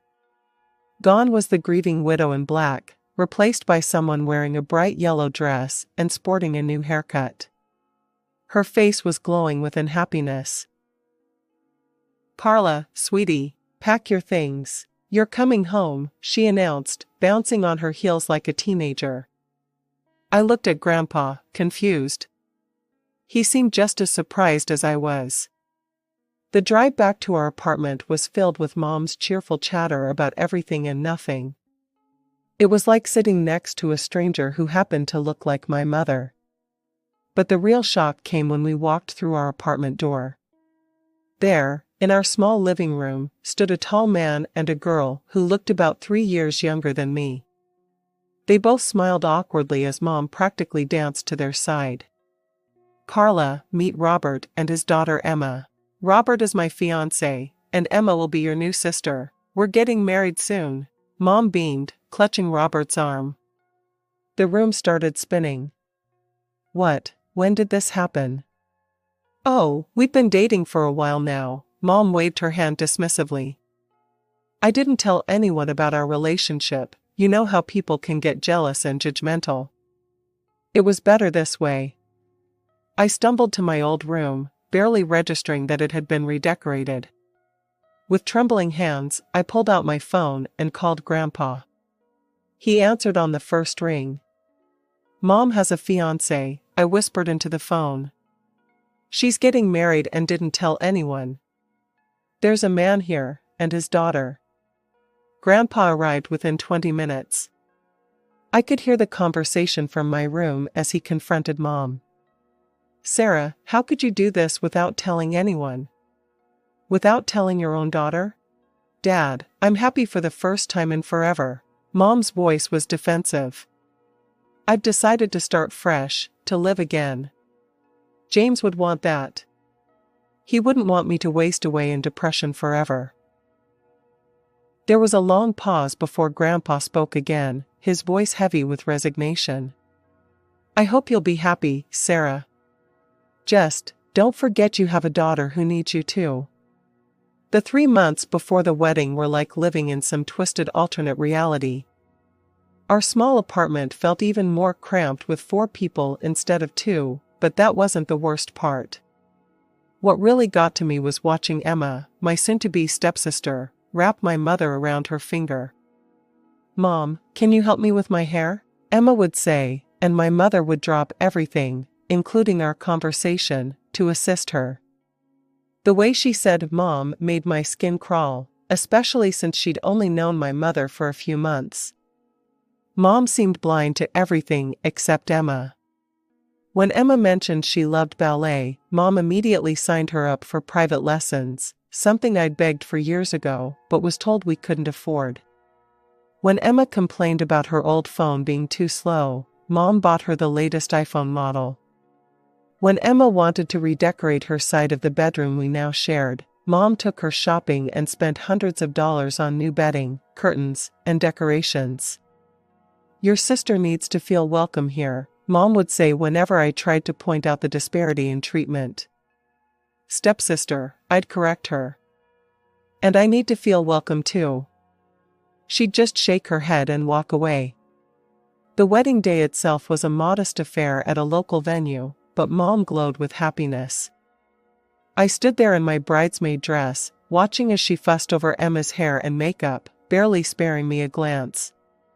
Throughout the ceremony and reception, Mom kept Emma close, holding her hand, introducing her to everyone as my beautiful daughter. I might as well have been a waitress for all the attention I received. Grandpa gave them a check for $5,000 as a wedding gift, a generous amount by any standard. But I overheard Mom's reaction when she cornered him by the restrooms. "Really, Dad? A check?" she hissed, her face flushed from champagne and anger. "I was counting on you giving us your house. We're a proper family now, we need the space. That apartment is too small for 4 people. Grandpa remained calm, though I could see the disappointment in his eyes. "Sarah, you're rushing everything. First the sudden engagement, now this? That house isn't just property to be handed over on a whim. Besides, it's where Carla spends half her time now." "Oh, so that's it? You're playing favorites now?" "No, I'm being practical. And maybe you should be too." I slipped away before they could notice me, but the conversation haunted me. My mother had changed so much that I barely recognized her anymore. She'd created this new perfect family in her mind, with Emma as the star child and Robert as the ideal husband. There didn't seem to be any room left for me. So I did what any unwanted person would do. I spent more and more time at Grandpa's house. At least there, I didn't have to pretend to be happy about being replaced. For years have passed since that moment, and I was about to graduate from high school. Living in that apartment had become a masterclass in avoiding conflict. I'd learned to be quiet, to take up as little space as possible, to spend most of my time either in my room or at Grandpa's. One evening, during our weekly family dinner, another exercise in pretending we were one big happy family, I decided to share my plans for the future. "I've been accepted to State University," I announced, trying to keep my voice steady. "I want to study finance and business management." The silence that followed was deafening. Mom put down her fork, exchanged a look with Robert, and cleared her throat. "Actually, Carla, I think it would be better if you started working after graduation. College isn't necessary for everyone." I stared at her, bewildered. "What are you talking about?" "Dad set up a college fund for me before he died. He always wanted me to get higher education." Mom shifted uncomfortably in her chair. "About that fund, Robert and I have been talking, and we think it would be better to save that money for Emma's education. She's incredibly talented, you know. Top of her class in everything. She'll need a good university education to reach her full potential." Robert nodded sagely. "Emma has shown remarkable aptitude in her studies. It would be the right thing to do, Carla. You could work for a few years, save up, and then go to college if you still want to." I felt like I'd been punched in the stomach. The college fund, the last gift my father had arranged for me, they wanted to take that too? "That money is mine," I said, my voice shaking with anger. "Dad left it specifically for MY education.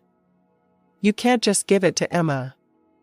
"Don't be selfish, Carla." Mom's eyes filled with tears. "Emma is your sister." "Stepsister." I stood up so quickly, my chair fell backward. "And that money is the last thing I have from Dad. You've given her everything else, my room, your attention, your love. But you can't have this. I won't let you take it." "How dare you?" Mom was crying now, but I could see the manipulation in her tears.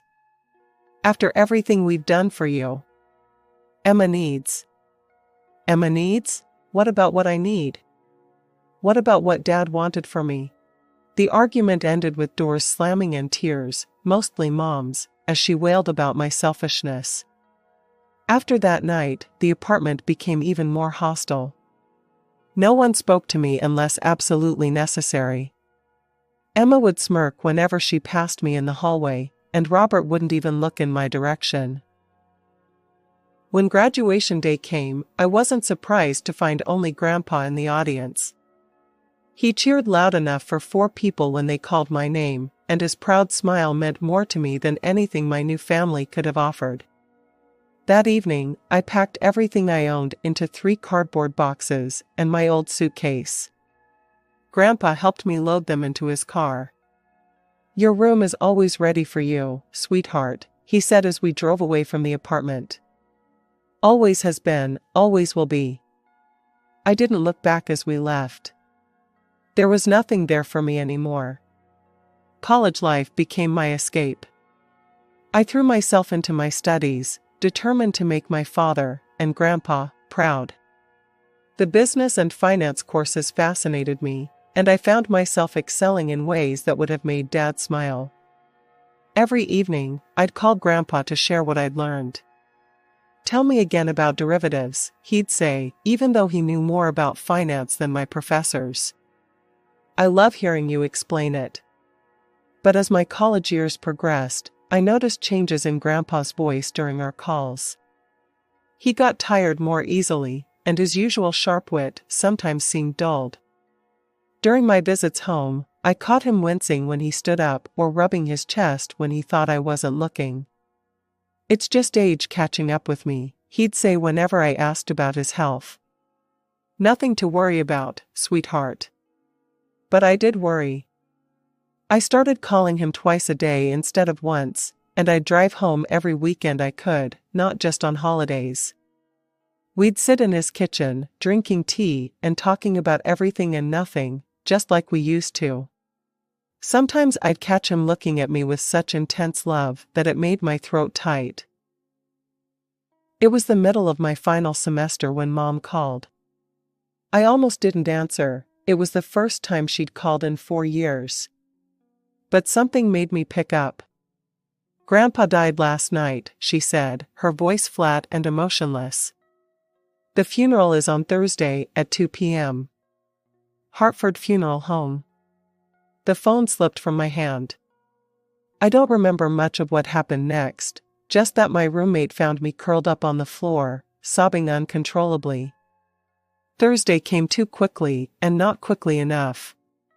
The funeral home was exactly the kind of place Grandpa would have chosen, understated but elegant, with large windows letting in natural light. I arrived early, my black dress feeling too tight, my skin too sensitive, everything wrong, because Grandpa wasn't there to make it right. I expected to see Mom and her family, but they weren't there. Instead, Mr. Harrison, Grandpa's friend from his banking days, was organizing everything. "They're running a bit late," he said when I asked. "Your mother called to say they'd be delayed." The service was beautiful, filled with people from Grandpa's life sharing stories about his kindness, his integrity, his humor. I sat in the front row, alone with my grief, until halfway through the service when I heard the back door open. Mom swept in with Robert and Emma, all in perfectly coordinated black outfits. They took seats in the far back, and Mom didn't even glance in my direction. Her face was set in a mask of appropriate grief, but her eyes were already darting around the room, assessing, calculating. I turned back to face the front, my tears now burning with both grief and anger. Even here, even now, she couldn't acknowledge me. Couldn't put aside her pettiness for one day to mourn her own father. After the funeral service, I drove to Grandpa's house, my home for the past 4 years, only to stop short at the sight that greeted me. There, scattered across the front lawn like worthless debris, were garbage bags filled with my belongings. My clothes, my books, my photo albums, everything from my room had been unceremoniously thrown out. Some bags had split open, spilling my life across the grass.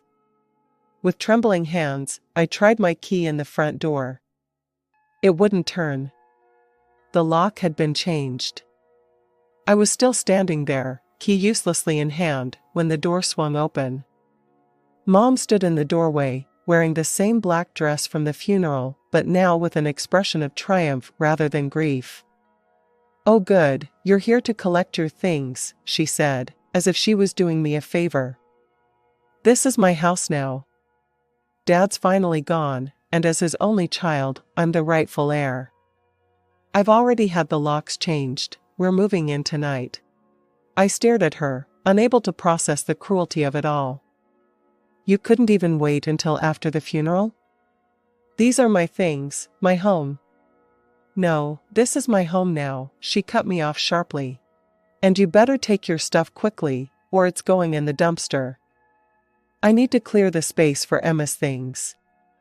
She smiled coldly. "She's getting your old room, by the way. She's always wanted a bigger bedroom." I felt numb as I gathered my belongings, stuffing everything back into the torn bags, trying to collect the scattered photos of Dad and Grandpa from where they'd fallen in the grass.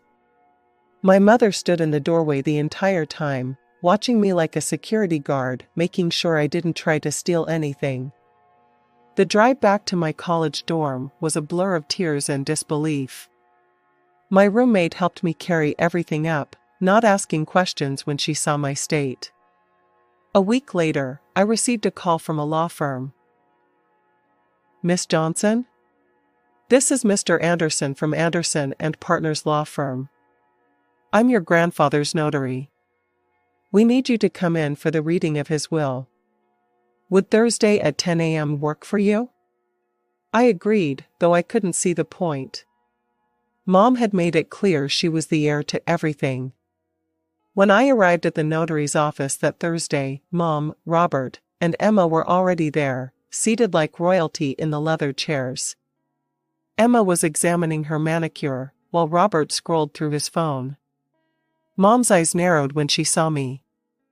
"What are you doing here?" she asked loudly enough for everyone in the office to hear. "You're clearly not needed for this. We're handling family business." Mr. Anderson adjusted his glasses and began reading from the document in front of him. "I, Richard James Mitchell, being of sound mind and body, declare this to be my last will and testament." He started with the formal language, but I saw Mom already smiling triumphantly. That smile froze when Mr. Anderson continued, "To my beloved granddaughter, Carla Johnson, I leave my house at 1542 Oak Street, along with all its contents, and my entire savings account containing $475,000. The room went deadly silent for a moment. Then Mom's voice shattered it. "What? This can't be right." She snatched the document from Mr. Anderson's hands, her eyes scanning frantically. "Where's my part? I'm his daughter." Mr. Anderson calmly retrieved the will. "Mrs. Waters, your father's wishes are quite clear. He leaves everything to Miss Carla Johnson. There is no provision for you in the will." "This is impossible." Mom's face had turned scarlet. "She manipulated him. She poisoned him against me. I'll sue. I'll contest this will." "The will is ironclad," Mr. Anderson stated firmly. "Your father had it properly witnessed and notarized 6 months ago. He was of completely sound mind, as attested by his doctor. Any attempt to contest it would be futile and expensive."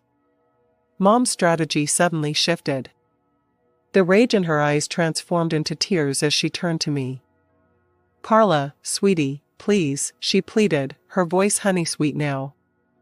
"We've already given up our apartment. We moved everything out yesterday. We have nowhere to go. You can't just throw us out on the street. We're family."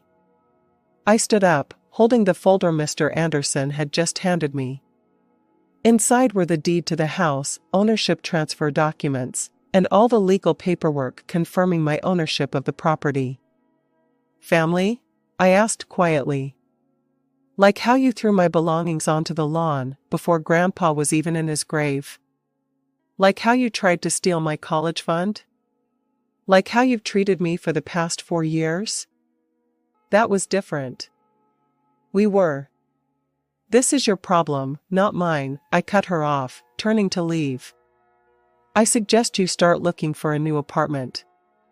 I drove straight to Grandpa's house, my house now, but I couldn't get in.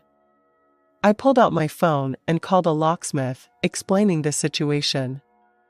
When he arrived, I showed him my freshly notarized ownership documents. I'm the legal owner of this house, I explained, showing him the paperwork. I need you to open these locks and then change them to new ones. I want to be the only one with the keys. As the locksmith worked, I gathered up everything that belonged to Mom, Robert, and Emma, all the clothes they'd already unpacked, their toiletries from the bathrooms, Emma's posters she'd already stuck to my old bedroom wall. I loaded it all into garbage bags, just as they'd done with my things. When the locksmith finished and handed me the new keys, I dragged all their bags onto the front porch and arranged them neatly.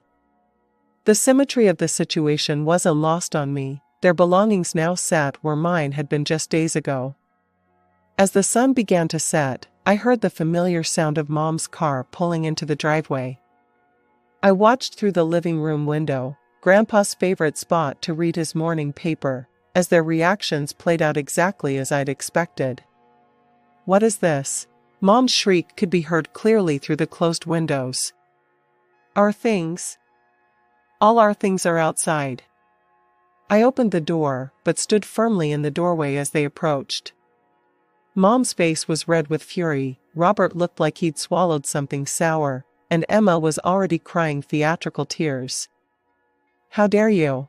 Mom stormed up the porch steps. We live here now. You can't do this to us. Actually, I can. This is my house now, legally and rightfully. You need to take your belongings and leave. We have nowhere to go, Emma wailed. You should have thought about that before giving up your apartment, I replied coolly. Not my problem. Mom tried to push past me into the house, but I stood my ground. Move, Carla. This is ridiculous. This is my father's house. No, it's my house now. And if you don't leave immediately with your things, I'm calling the police to report you for trespassing. After that, all these bags go straight to the dumpster. I pulled out my phone. Your choice, Mom. Just like you gave me a choice about my things a few days ago, remember? The next few minutes were filled with cursing and threats as they gathered their bags. Mom alternated between crying and screaming about how unfair it all was, while Emma kept saying I'd regret this. Robert muttered under his breath about contesting the will. As they loaded the last bag into their car, Mom turned to me one final time. You're no daughter of mine. Your father would be ashamed of you. I smiled sadly. No, Mom. Dad would be proud that I finally stood up for myself. Goodbye. I watched them drive away, their car disappearing around the corner. That was 6 months ago. I'm in my final semester now, about to graduate with honors. The house is being rented to a lovely young family. Their monthly rent payments are helping me build my savings, just as Grandpa would have wanted. I found his letter in the study safe that first night, after everyone left. My dearest Carla, it began, if you're reading this, it means you've already dealt with your mother's reaction to my will. I'm sorry I had to put you through that, but I knew Sarah too well. I knew what she would try to do. You have your father's integrity and my business sense, use them both wisely. The house is yours to do with as you please. Just promise me you'll keep the family photos in the attic. Some memories are worth keeping, even the painful ones. I kept that promise, along with the others I made to both him and Dad. I'm focusing on my future now, letting go of the past, but keeping the lessons it taught me. Sometimes family isn't who you're born to, sometimes it's who believes in you, who protects you, who helps you grow. Mom, Robert, and Emma still lives somewhere in the city. I hear they found a new apartment eventually. They've tried to contact me a few times, usually when they need something, but I don't respond. Some chapters of our lives are better left closed. Life wasn't a piece of cake for me, never had been. Growing up in a cramped two-bedroom house with my folks and two younger brothers in a neighborhood that saw more cops than city buses, I knew from the get-go I was meant for something bigger, something better. My name is Anna, and this is my tale, raw and uncut. My parents, bless their souls, worked their fingers to the bone, juggling multiple jobs, just to keep us fed and the lights on. But no matter how hard they toiled, the shadow of poverty clung to us like a stubborn stain. I was barely 13 when I picked up my first gig, flipping burgers at a local diner. The pay was crap, and the hours were murder, but it was money, and we were desperate.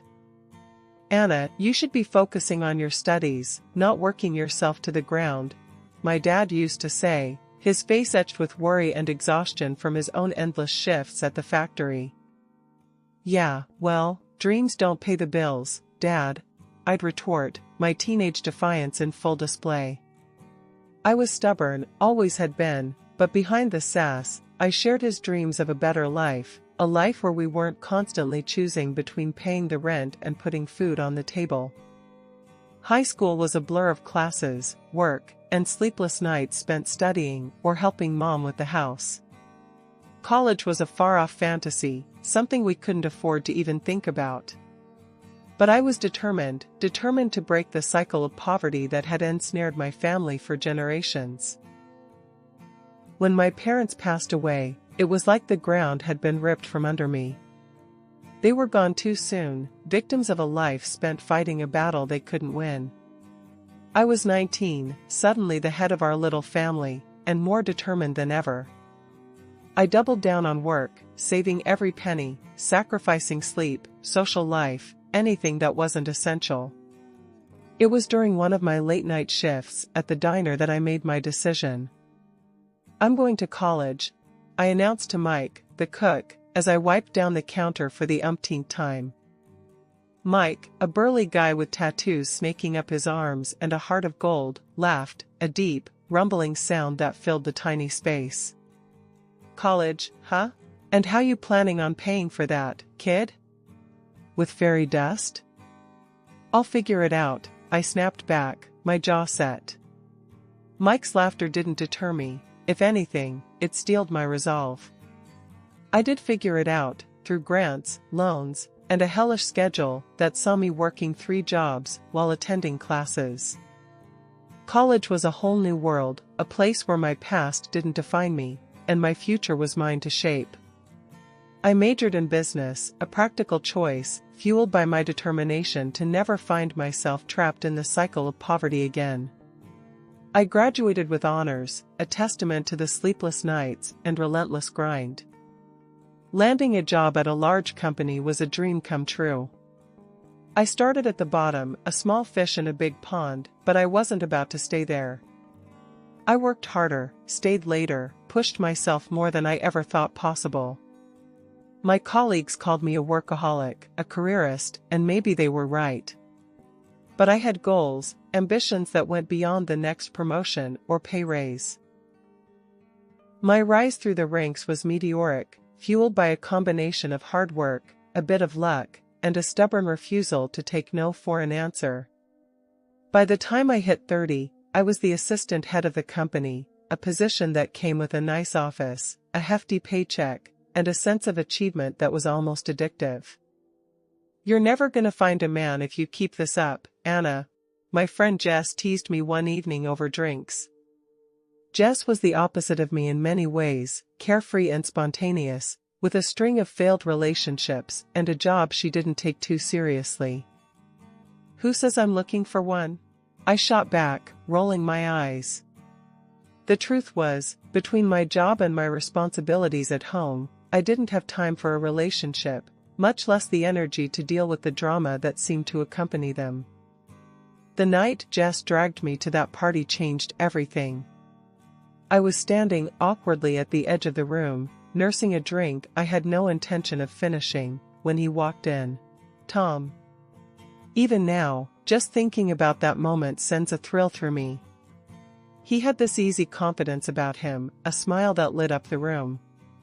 Jess nudged me, whispering, "That's him. That's the guy I was telling you about." I rolled my eyes, ready to dismiss her matchmaking attempt, but then our eyes met, and something clicked. I'm not one for fairy tales or love at first sight nonsense, but with Tom, it was different. "Hey, you're Anna, right? Jess has told me a lot about you," he said, walking over with a grin that I found infectious. "Hope she didn't scare you off," I shot back, surprising myself with how at ease I felt around him. We hit it off immediately, delving into a conversation that ranged from the mundane to the philosophical. He was smart, funny, and didn't seem to mind my sarcastic humor.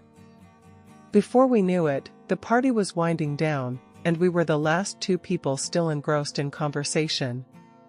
"I should get your number," Tom said, a hint of shyness creeping into his voice. "I mean, if you want to continue this conversation another time." "Sure, why not?" I replied, trying to play it cool as I typed my number into his phone. He did the same with mine, and we parted ways with the promise of a future hangout. After that night, nothing was the same. Tom and I hit it off instantly, bonding over our mutual disdain for small talk and our shared ambition. He worked in tech, a sector booming with possibilities and just as demanding as mine. Our first date wasn't your typical dinner and a movie. We spent it at a 24-hour diner, talking until the sun peeked over the horizon. "You're not like other women, are you?" Tom asked, his eyes studying me over his third cup of coffee. "And what's that supposed to mean?" I retorted, raising an eyebrow. My guard was up. I had heard variations of this line before, and it usually meant trouble. "It's a compliment, Anna. You're driven, fierce. You know what you want. It's refreshing," he clarified, his tone sincere. I was taken aback, not used to receiving genuine compliments that didn't have an ulterior motive. Our relationship progressed quickly from there. Tom was different from anyone I'd ever dated. He didn't expect me to play the doting girlfriend, to cook dinners, or keep a spotless house. He valued my ambition, encouraged it even. When I had to stay late at work or bring work home, he didn't complain. More often than not, I'd come home to find that he'd ordered in or cooked something himself. "Anna, I don't need you to be a housewife. I just need you to be you," Tom said one evening, as we sat on the couch, surrounded by takeout boxes. It was the first time someone had said something like that to me, and it struck a chord deep within. My friends noticed the change in me. Jess, always the first to comment on my love life or lack thereof, was the most vocal. "What has Tom done with Anna?" she joked one evening when we met for drinks. "You're glowing, and I haven't seen you touch your phone once." "He's different," I admitted, feeling a smile spread across my face, just thinking about him. When Tom proposed, it was out of the blue, at least for me. We were walking in the park, a rare day off for both of us. I was rambling on about a new project at work, excited about the challenges it presented. Without warning, Tom stopped walking, turning to face me with a seriousness I hadn't seen before. "Anna, I love you. I love your passion, your drive, your relentless pursuit of what sets your soul on fire. I don't want to spend another day without you by my side. Will you marry me?" he asked, pulling out a ring. I was speechless, which for me, was a rarity. "Are you sure? I mean, I'm a handful. I work a lot, I'm not the best at this domestic stuff." "Anna, stop," Tom interrupted, a soft laugh escaping him. "I'm not asking you to be anything other than who you are. That's the woman I fell in love with. That's the woman I want to marry." So, I said yes. It felt right, like everything in my life had been leading me to this moment. Marrying Tom was the easiest decision I ever made, but dealing with his mother, well, that was a whole different ball game. From the get-go, it was clear she had reservations about me. Not the kind you could easily brush off either. These were the deep-seated, I've got my eye on you kind. The first time I met her, it was awkward. We were at Tom's family home for dinner.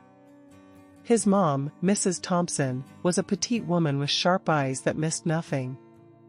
The house was immaculate, the kind of clean that made you nervous to touch anything. She greeted me with a tight smile, her handshake firm, her eyes scanning me like I was a puzzle she was determined to solve. "Anna, is it? I've heard a lot about you," she said, her voice carrying an edge that was hard to place. "All good, I hope," I replied, trying to keep the mood light. "We'll see," she said, her smile not reaching her eyes. That should have been my first clue. Dinner was an exercise in patience. Mrs. Thompson had prepared a feast, but it felt more like an interrogation than a meal. She asked about my job, my family, my intentions with Tom, each question loaded like a cannon, ready to fire. "You work a lot, don't you, Anna?" she asked, passing me the salad. "I do, but I love my job. It's very fulfilling," I responded, trying to sound confident. "And what about when you have children? Who will take care of them if you're always working?" she pressed, her gaze fixed on me. Tom jumped in, trying to deflect the tension.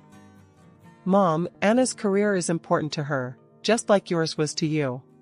Mrs. Thompson huffed, clearly not pleased with the comparison.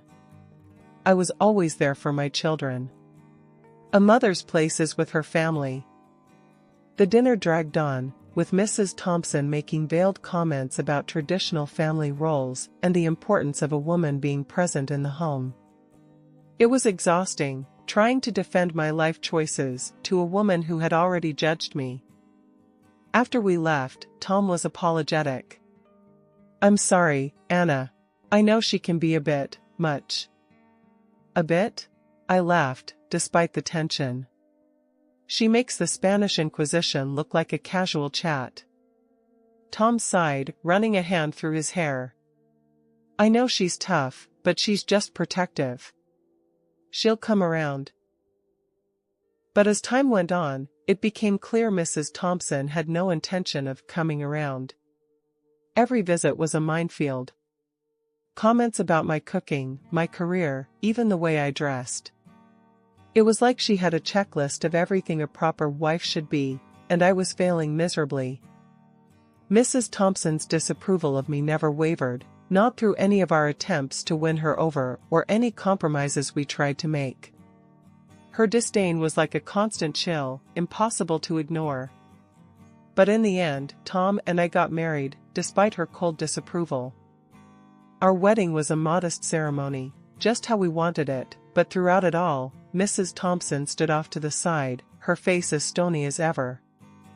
2 years after tying the knot with Tom, life threw us a beautiful curveball. I was pregnant.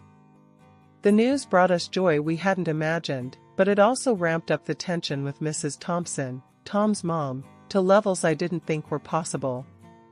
With the pregnancy, I decided to work from home, a move my boss was surprisingly cool about. This arrangement, however, seemed to put me under a magnifying glass in Mrs. Thompson's eyes, giving her more ammo to criticize my every move. "You're still glued to that computer?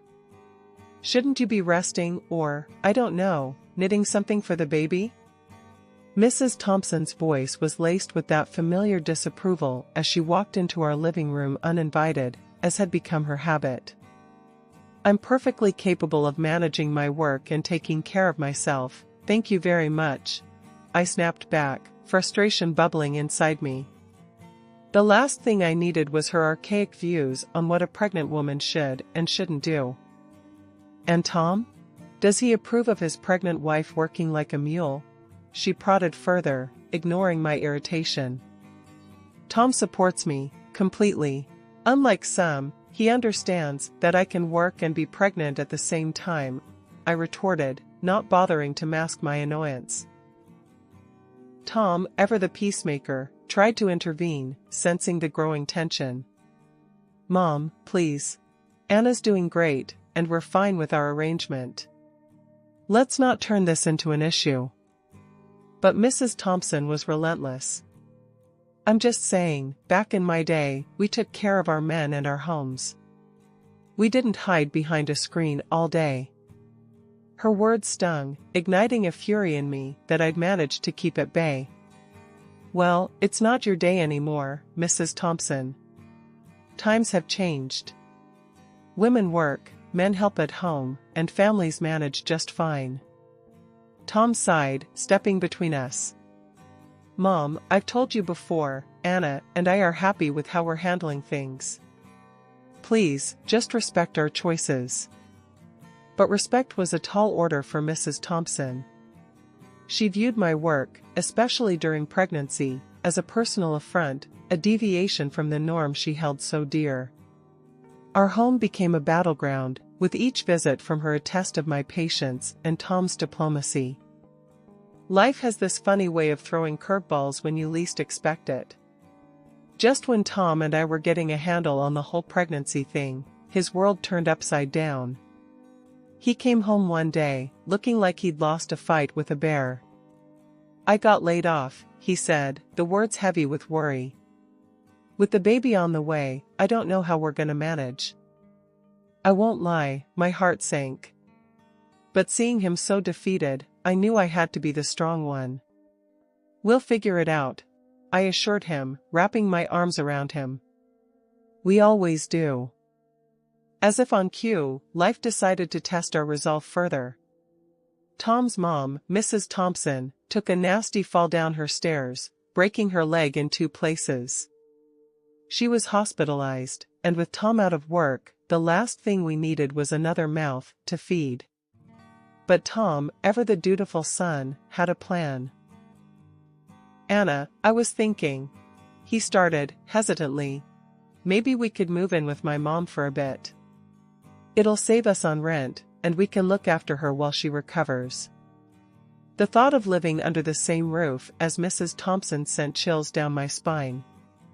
But looking at our finances, and with a baby on the way, it made sense. Okay.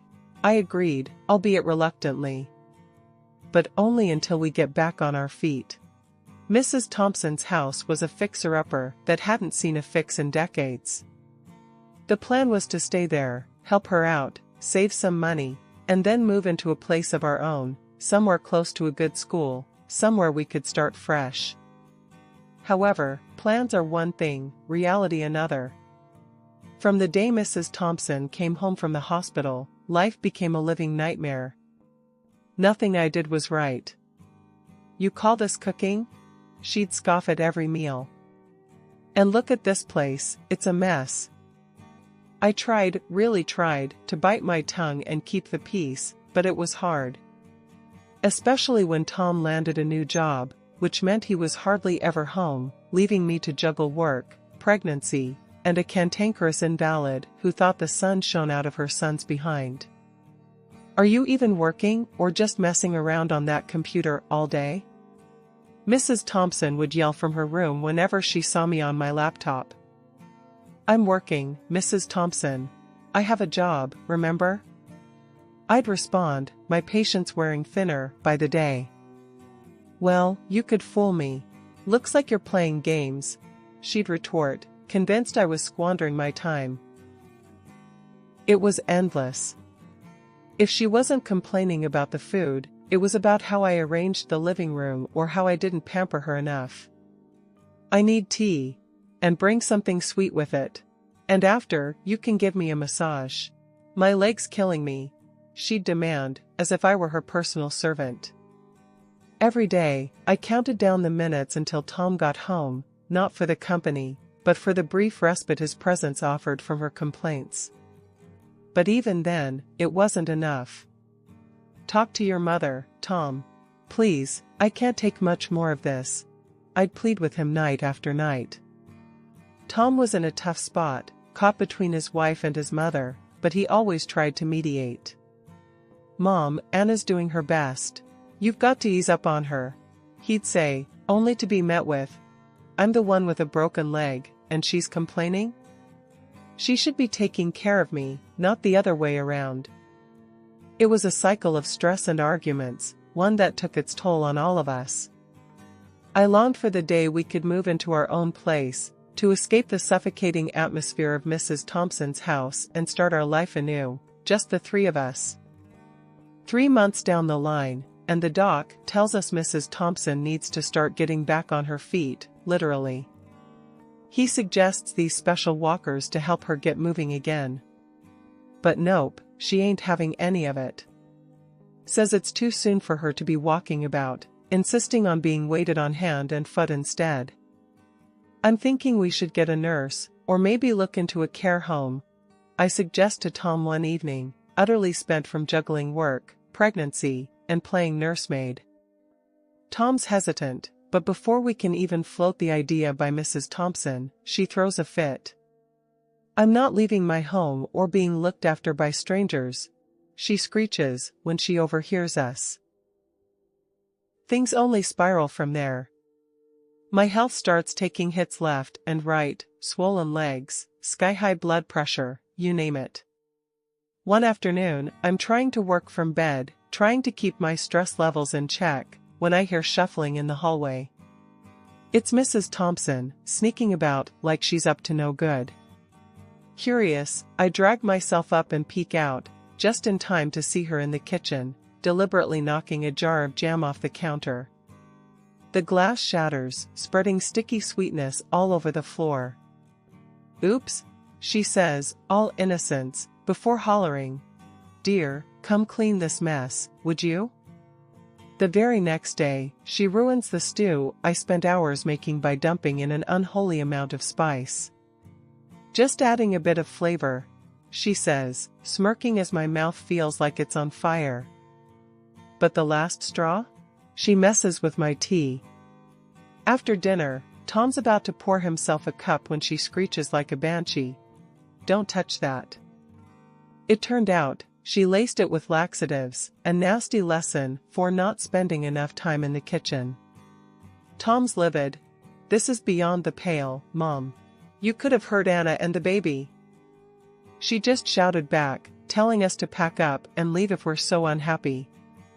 So, that's exactly what we do. We found a small apartment close to where we'd been eyeing a house to buy and move out. A couple of days after leaving Mrs. Thompson's house, Tom and I got the ball rolling on getting our own place. We managed to sort out the paperwork and made the first payment on a house that felt like a dream come true. It was a modest place, but it was ours, a sanctuary from the storms we'd weathered. With me being 9 months pregnant and all, we decided to take it easy on setting up the house. Just being there, in our own space, was enough to make us both grin like fools. Tom was beside me, his hand resting gently on my belly, as we talked about the future, about how different our kids' life would be in this new home. "Can you believe it? We're actually here," I said, looking around the empty living room, imagining it filled with laughter and love. "I know, babe. It's all starting to feel real," Tom replied, his voice thick with emotion. 2 weeks flew by in a blur of unpacking boxes and late-night cravings until one night, the real adventure began. I felt a sharp pain and knew it was time. "Tom," I gasped. "It's happening." He was by my side in an instant, panic and excitement warring in his eyes. Okay, let's get you to the hospital. Everything's gonna be all right," he said, more to himself than to me. At the hospital, as I was dealing with contractions, Tom's phone rang.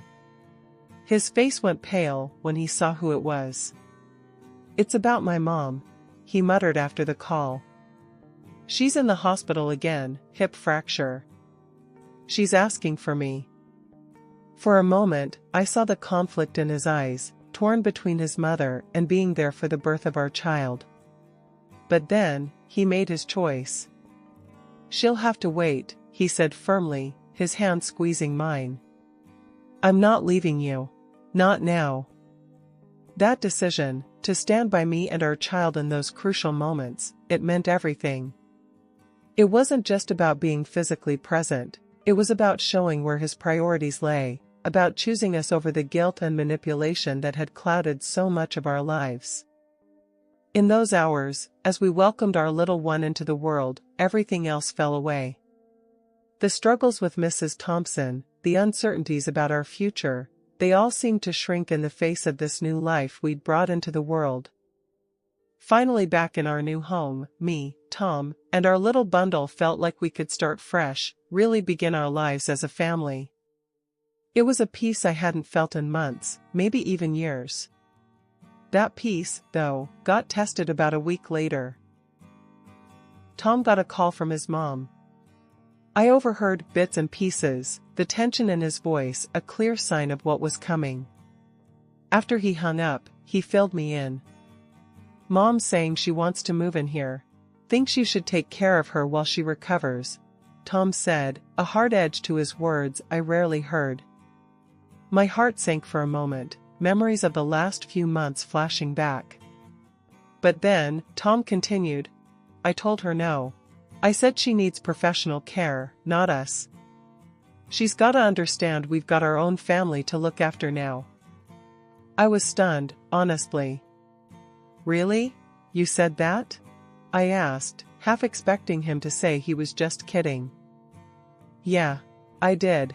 It's about time she realized we can't keep bending over backwards. I'm choosing you and the baby, our little family, he said, determination in his eyes. His mom tried the guilt trip, crying over the phone, trying to get Tom to cave. But he stood his ground, ended the call. It was a moment that marked a turning point for us, a clear stand that our little family was our priority. Life in our new home turned into our haven. Tom, me, and our baby were building something special, untouched by the drama and stress of the past. I got back to work, juggling deadlines and diapers, but it felt manageable, with Tom by my side, supporting me every step of the way. Can you believe we're doing this? Really doing this? I asked Tom one evening, the baby asleep between us on the couch. He smiled, that warm, reassuring smile that had gotten me through the toughest times. Yeah, I can. We made it through the storm. Now, it's just us, building the life we always wanted.